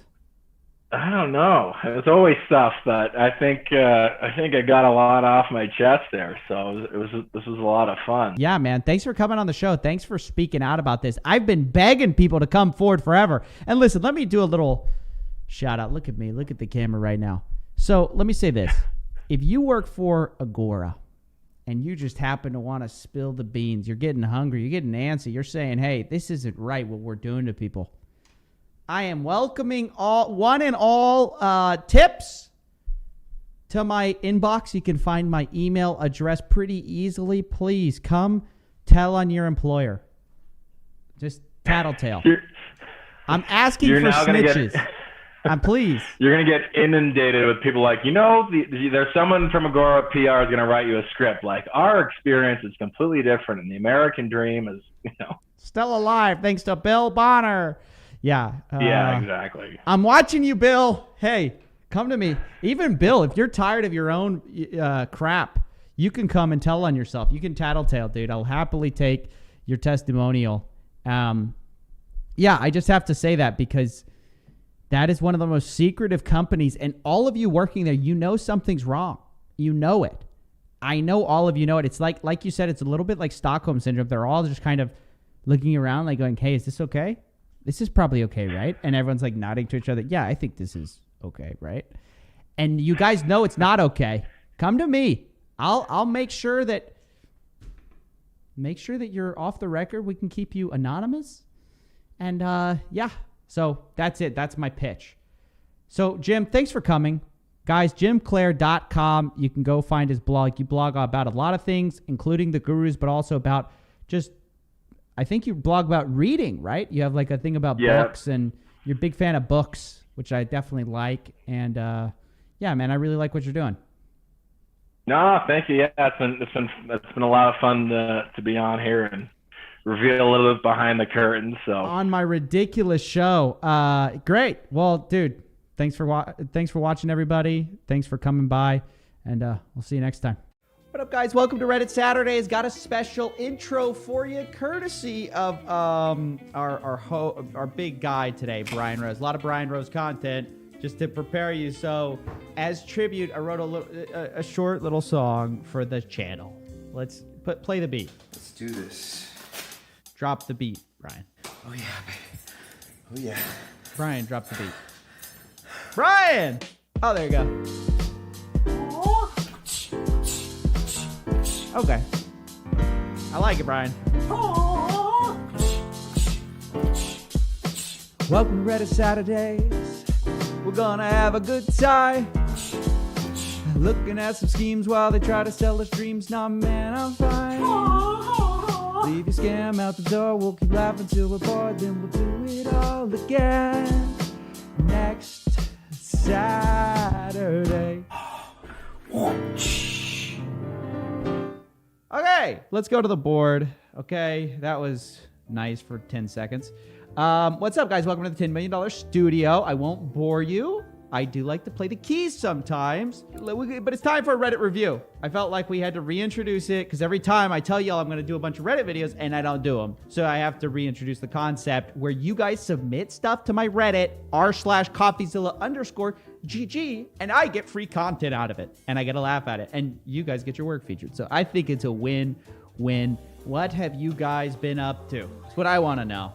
What I'm trying to figure out. Up first, even YouTube ain't what it used to be. YouTube, someone replied to my comment. Thanks for your comment. Expert Smith is currently handling my crypto. Okay, that's enough. And it's a scammer. Guys, I've reported 20 people, 20 profiles of Coffeezilla to YouTube. I don't know how many more I can do. It wastes so much of my time. YouTube doesn't care. They really don't. If you guys see those, just do the report feature. I do it every time. Let's see here. Oh, wait, what? They're also actors. That's a backstage profile. Is this real? Did Brian Rose hire out his whole... I wouldn't be surprised. Honestly, that would make so much sense. By the way, related to the Brian Rose content, I can't do Brian Rose videos anymore because he copyright strikes every single one. It's absolutely insane.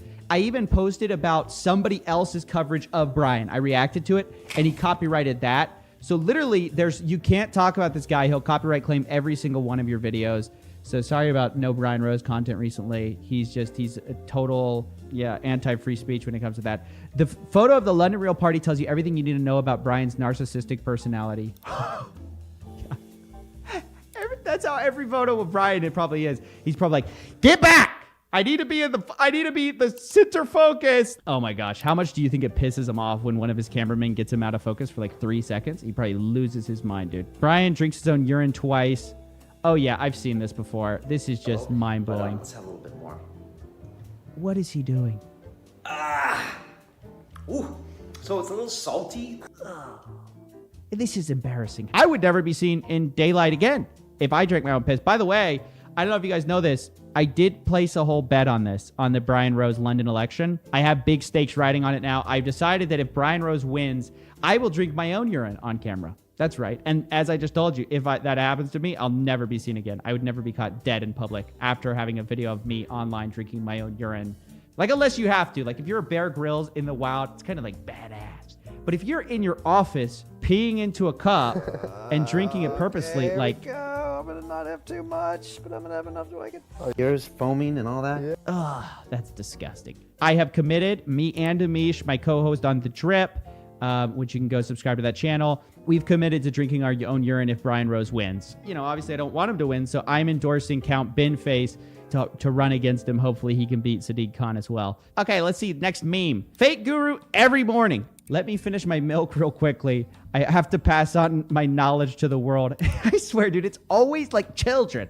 We've really gotten to that point. All these advisors, TikTok is just getting life advice from 13-year-olds. That's what it is. It's a life advice channel from 13-year-olds. PBD memes, anybody? Let's see here. Steven, keep it above the belt. Amish. This is the glasses. 90% of guys. Zilla are... Oh, dude. Hey, if you guys don't know, there's a callback to the Patrick Bet-David debate we did on The Drip. You can go watch it now, where things got out of hand towards the end of the debate. I told Amish to keep it above the belt, and he really pissed Patrick Bet-David off. He got him really upset. Are you trying, is your goal watch me get under his skin? Next one. The champ is here. Let's see what this is about. POV, you're a waiter and you ask Patrick Bet-David super salad. Patrick Bet-David shares all of Homer's Odyssey, Iliad, and the Lord of the Rings trilogy story. Yeah, that's kind of true. I mean, I witnessed it, okay? The guy, there's no simple questions, okay? There's only stories, long stories. Guys, I have a secret method that will save you thousands of dollars. Don't give them to scammers. Underneath, yeah.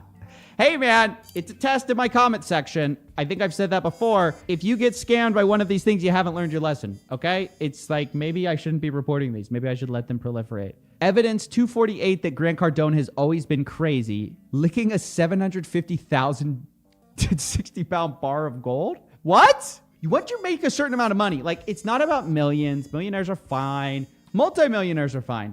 When you get to the billionaire stage, you start to lose, it's not brain cells, because these people are oftentimes very clever or smart, but they lose this level of self-awareness or care about what other people think because they're so rich.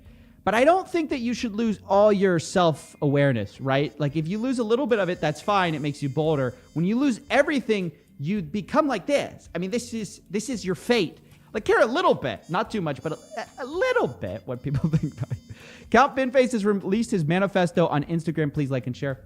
Guys, please. London will be renamed after Phoebe Waller. See, London Bridge. Hammersmith Bridge to be repaired and named after, renamed Wayne after the former... Look, I don't even know what this says, but I'm sure it's of substance. I support him, and we will be having him on the show. Two of the most popular YouTubers joking about the absurdity of pyramid schemes made my day.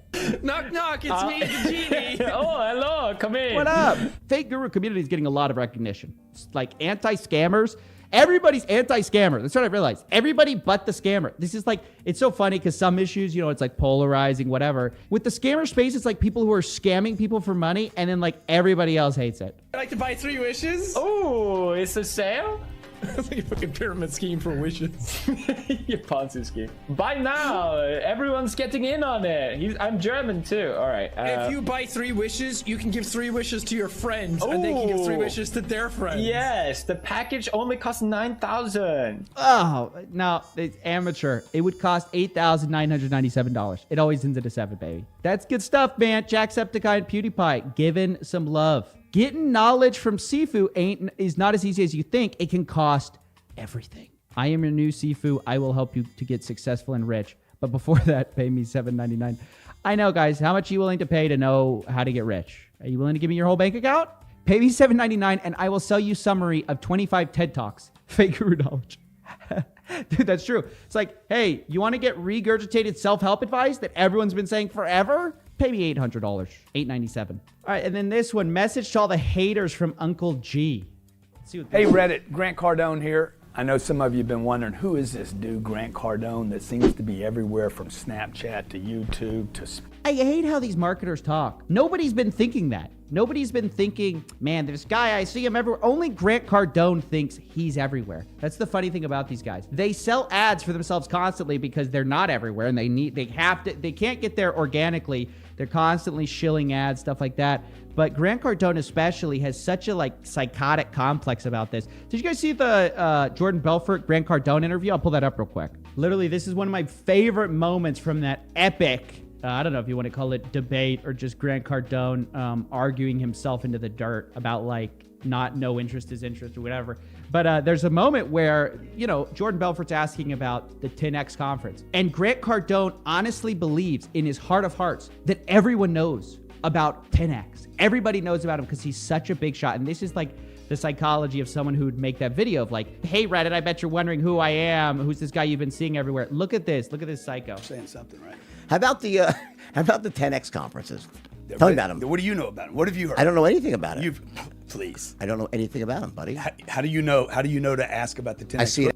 He can't believe it. No, seriously, tell me about the 10X conference. I don't know about it. I really don't. You know nothing about it. Nothing. Okay, I want to ask you guys that are I'll watching tell you what this. Look at this. He literally is in disbelief. This is the definition of an ego that's too large for any human being. I don't know if they taught him that in Scientology or what, but it's just too much. How many of you think he's bullshitting right now when he says he knows am I bullshitting? nothing? Don't ask him. I'm asking your viewers. Dude, I'm asking the viewers. You're missing the point. Is he telling the truth? Of course I am. Everybody knows it's about the 10X. I don't. Dude, that's who you're dealing with these fake gurus. That's the kind of the egos you're playing with, dude. All right, I think that does it. It's pretty good memes today. I'll give it a 7 out of 10, honestly. We've had better. We've had worse. Thank you for submitting to the Coffeezilla subreddit. I appreciate you. Thank you for pumping the stock, as usual, by liking and subscribing. And I'll see you guys next Saturday with another video. I know what you mean.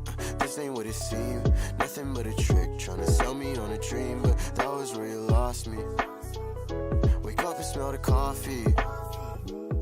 I got bribed to make this video twice, actually, to expose a casino's business rivals. Here's a screenshot calling it a bounty and a sponsorship in exchange for a video. Now, I didn't take the money. In fact, I'm quite angry about it. Not just because these people thought I was for sale, but because they offered me a dollar amount that was way too low. Now, everyone has seen those headlines of casinos paying millions a year for influencers to sell their soul. So when they approached me, I was expecting a lot.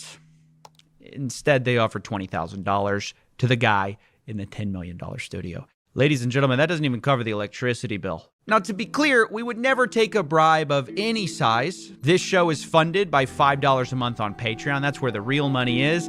But either way, I had a dilemma. Clearly, these people thought I could be bought. If I ignored their bribe, new viewers might be confused. I needed to send a message, and I needed to send it fast. So I decided on this. Rather than expose just their competitors in the gambling scene, what if we exposed everyone? Starting first with the people who offered me money. Welcome to the Counter-Strike Gambling Investigation, a multi-part series where we're going to be talking about a video game that has created an underage gambling epidemic that makes hundreds of millions, even billions a year. Now, some people thought it stopped in 2016, but they couldn't be more wrong. The world of Counter-Strike gambling is still massive, and nobody wants to talk about it because most of them are making too much money. Those who do speak out have faced consequences, so we've got to be careful. Either way, let's get started. Bomb has been planted. I've got to say, Coffee, I'm really proud you're taking on the bad guys. He's defusing! You know, I've been playing Counter-Strike for years, and honestly, the bots are really out of control. The bots? But you know we're doing a gambling thing. Besides, you're a bot. Not according to them. Woo! Another ace. I don't have time for this. You begged me to be my sidekick. Are you gonna help or not? Hey, I can multitask. What do you need? I need to find the bad guy. I've interviewed like 40 people for this story. They all claim to be the victim. They're all pointing fingers. Sounds pretty human to me. Maybe all you really need is a more objective view. Go ahead. Lay it on me. Well, everything comes back to one moment, when protesters raided the tournament. Wait, protesters? At a tournament? Yeah, protesters at the PGL Majors in Copenhagen.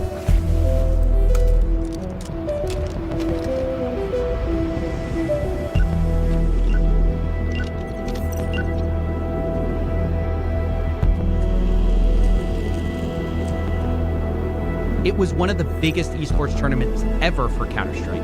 1.8 million watching, over 1 million in the prize pool. It was hosted at Royal Arena. It was a big deal. And everything was going smoothly until suddenly people rushed the stage. The crowd was panicked. No one knew what was going on. Someone broke the trophy on stage. And turns out there were people handcuffing themselves outside. Nobody knew what was going on. They were upset about CSGO Roll, a gambling website that sponsored one of the teams called G2. Huh. Some kind of overzealous advocate, maybe? No, not like you'd think. I found out that the protesters had been paid to be there by a rival casino called CSGO Empire. A casino protesting a casino. How'd you find that one? Funny you should ask. Let me introduce you to our first character, the owner of CSGO Empire. He calls himself Monarch. He live-streamed himself doing the whole thing. Oh, an exhibitionist. You have no idea. If G2 is gonna be playing on the stage, I was planning if somebody's going to Germany, or if you have any friends in Germany, I can pay you a good amount of money. Just come to my DMs, and I can pay you a good amount of money if you run on the stage in the middle of the game and glue yourself on the stage. Or even better, if you put like handcuffs. If you can handcuff yourself on one of the computers or one of the tables, I will pay you decent money. They need to go in, even if there's a security guard, even if they're gonna be taken away. If somebody goes home walking, they will be fired. And I'm so dedicated to this. Like, if I'm in a war, I'm gonna be fighting to the end. Wow, this guy is just shameless. Yeah, but it gets much worse. Someone from Monarch's team at this point decides to text me. He offered me a bounty to cover the story. I'd already gotten a similar email offering me 20 grand to expose the scam casino in that group. Obviously you said No. yes. No. Right. Right. Of course, I said no. I can't take their money, but I did want to speak with Monarch. I texted them back saying I'll take the info, but I also wanted to text CSGO Roll's owner and ask them the same thing. I want their side of the story too. And? Well, CSGO Roll's owner is named Killian. He said it's a one-sided harassment campaign. Monarch, on the other hand, says something much different. He admits to attacking CSGO Roll. but basically says he's attacking all the influencers they work for him. They're on this wall of shame that he's going after. They have made millions and millions of euros from illegal casinos. And what I am going to do is I'm going to be delivering justice to these motherfuckers. Tax investigations are coming. People are gonna be going to jail. YouTube channels, Twitch channels, Kick channels, Twitters, they're gonna be banned. And I will deliver justice to these motherfuckers. Wall of shame? What is up with this guy? Like I told you, Monarch sees himself as like a scam buster or something. He thinks he's you. No, he said something else actually. I identify myself as some sort of a hero in this story.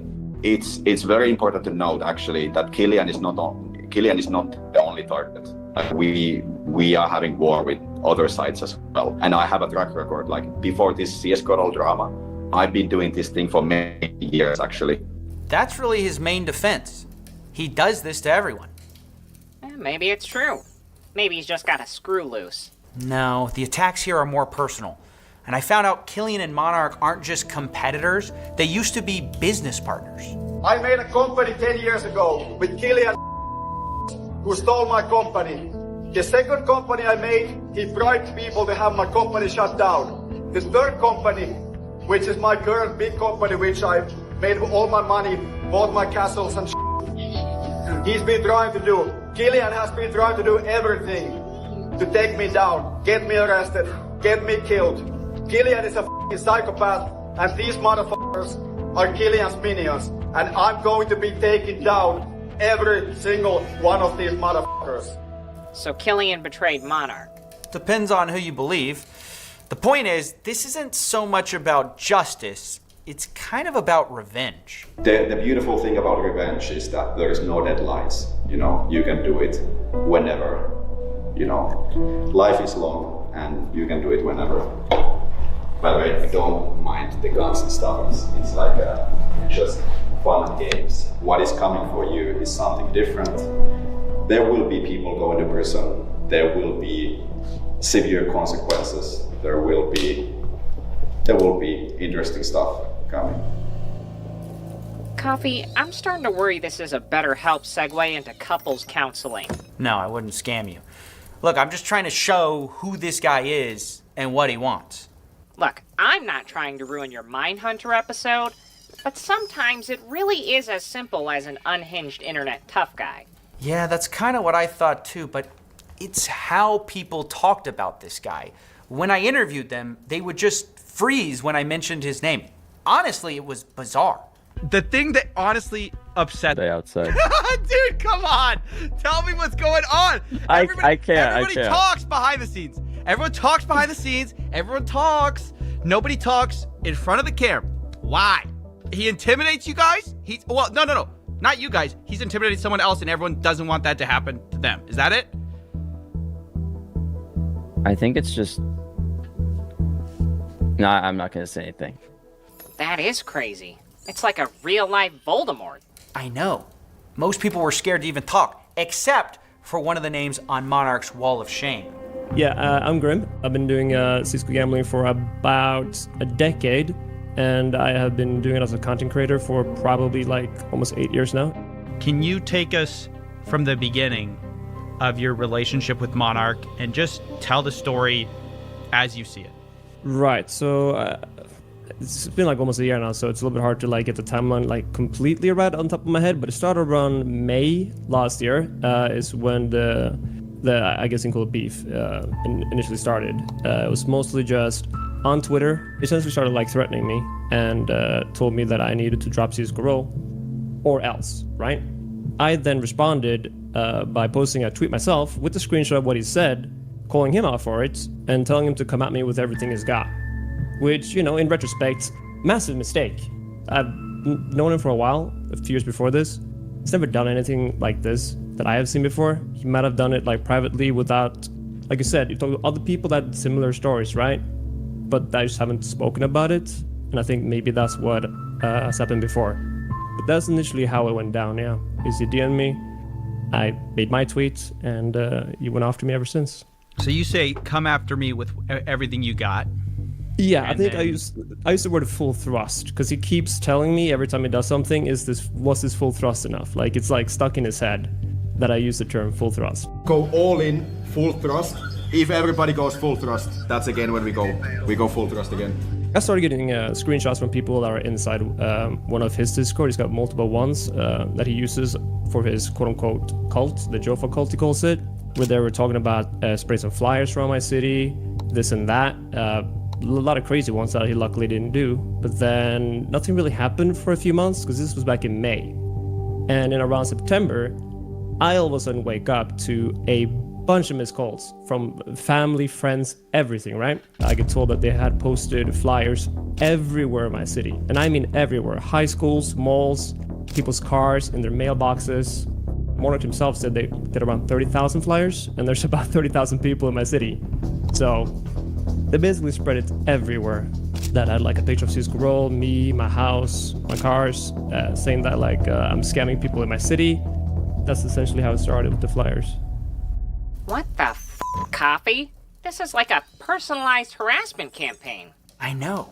But what freaked me out is that Monarch doesn't deny any of it. He thinks it's justified. Yeah, there's this one case, this YouTuber called Grim, who lives in Norway. Yeah. We work times about like various things. So he's one of Killian's main advertisers. He's made at least $6 million from blatantly promoting this scam. He's basically, for many years, he's been streaming like every day, playing on CSGO Roll and making YouTube videos there, just blatantly scamming his audience and making tons of money. And he has this like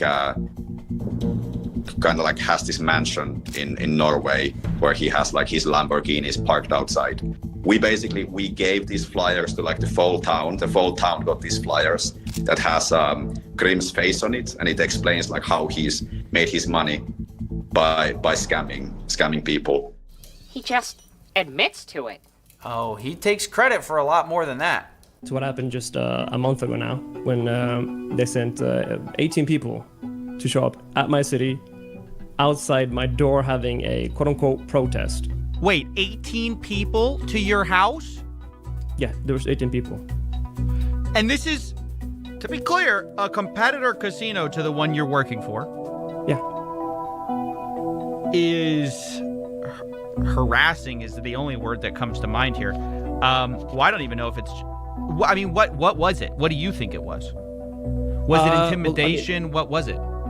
Oh, it was definitely intimidation as well as harassing, because like obviously when they show up at my house, they make it incredibly difficult for me to be here because they're gonna be right outside my house. Like again, I live in Norway and our rules are way too nice. Coffee, I'll admit it. This is a little bit more than an internet tough guy. These are mafia tactics. It's insane. I mean, Monarch is still trying to say this is all fair game.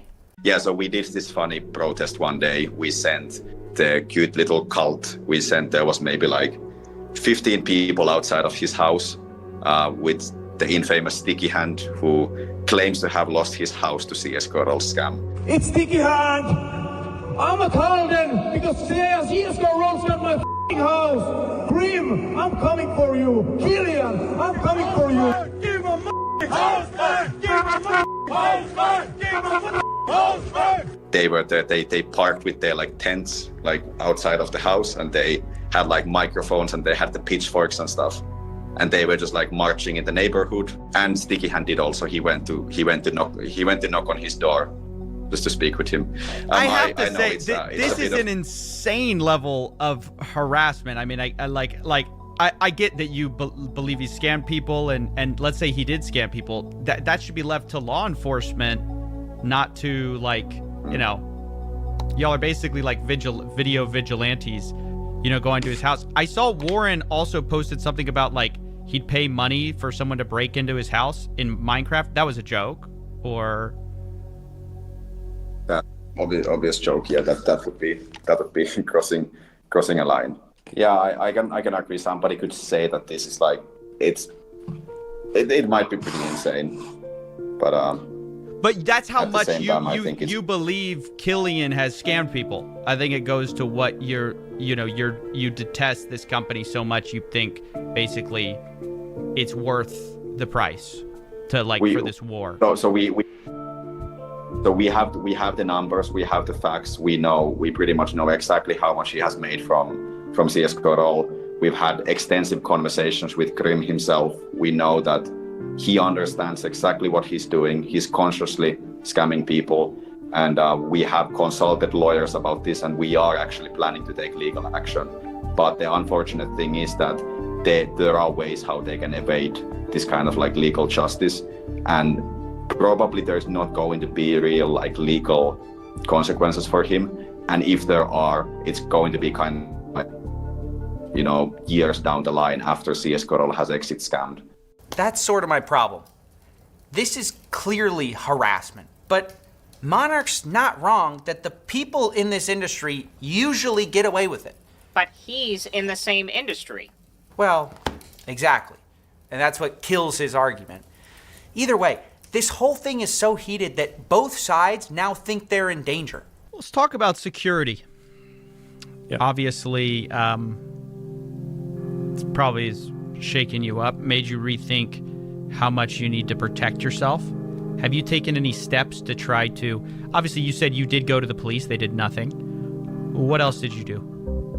Right now I have 24/7 security sitting outside. So that's the precaution I have currently. That's expensive. Yeah, no, it is expensive. It is. I'm not paying for it, but yes, it is expensive. I've heard the figures. Who is paying for it? CS:GO is paying for it. So you got your rival casinos, and one is paying for 24/7 security for the influencer because an opponent casino is gonna go to their house and harass them and possibly do more. Yeah.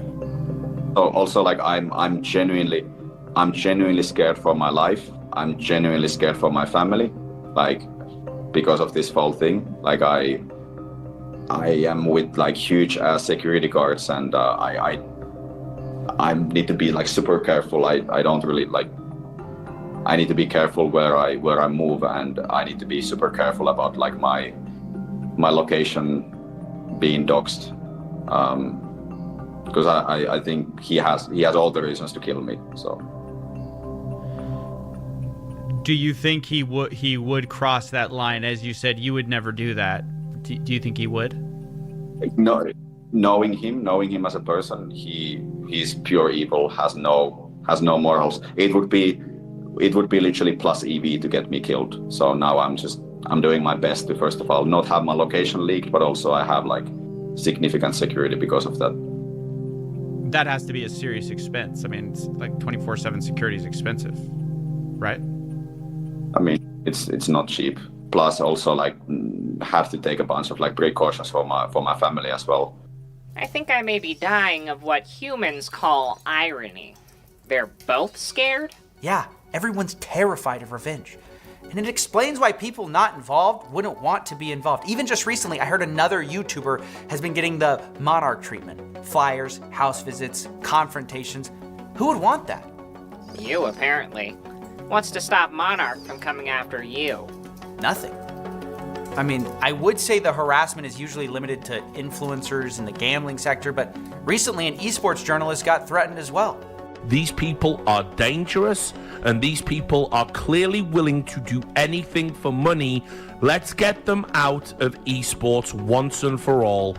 We are looking into it. We might actually do some legal action towards him, some defamation lawsuit or whatever. I think it would be fun to do just for the lore, just for the memes, and it could be this could be a fun marketing campaign. And for this reason, the cult is coming for Richard. I tried to confront Monarch on it. I also tried to confront him on this bounty thing. I'm going to do this story, and obviously I'm going to try to tell it how I tell all my stories, which is as neutral and to the facts as possible. But I don't want anyone going after me either. I don't want anyone showing up at my house, to be very transparent with you. Yeah. I'll be transparent, and I'm not intending to send any sticky hands. So. Oh, I also have to say, Did you know Warren offered me a bounty to do this story? I did not. Y'all shouldn't tell journalists that. That's not good. Y'all shouldn't pay people to do stories. Noted. Yeah, because it just makes it hard to, because I can't obviously can't accept that. That would completely compromise everything I stand for. To be like, it'd be biased. It'd bias me towards your side if I was to accept that. Okay. Yeah. Good. I just wanted to address it. And I respect your approach. See that you're a great journalist. Oh, how reassuring that someone you're making a video on likes you before the story. Yeah, I guess we'll see if he keeps his promise on that, but I also wanted to confront the guy who offered me $20,000 to do the story too. Let me guess. He dodged the question? Sort of. He said that he didn't know that I was a journalist and that I wasn't someone to offer money to. He also claimed that this industry has cooked him and that everything is money-oriented. I mean, that part might be true. Oh, for sure. I mean, for all the talk about justice and scams, it's about money too. Just recently, Grimm says he got this message. Monarch would stop the house harassment if he dropped CSGO Roll and took a match deal at CSGO Empire. So that's that then. You've had the villain the whole time. Not quite. I mean, we had to address the bribe. We have to address the harassment. But our story is not about gambling influencers being the victims, who are also millionaires, by the way. Remember, we're investigating everyone, and Monarch's just kind of the tip of the iceberg of the problem. I want to know who's really behind this thing, who's really the victims, and who's really the villain. I started gambling on Counter-Strike when I was probably 13 years old. 13 years old. 14 years old. I think I was 14. I saw it online. I saw a bunch of these YouTubers playing it. Yes! They see their favorite influencer playing on some third-party case opening site, and they just go deeper and deeper into this rabbit hole, and soon they are addicted. Maybe the solution isn't with the casinos at all. Maybe it's a good time to talk about the influencers who promote it instead.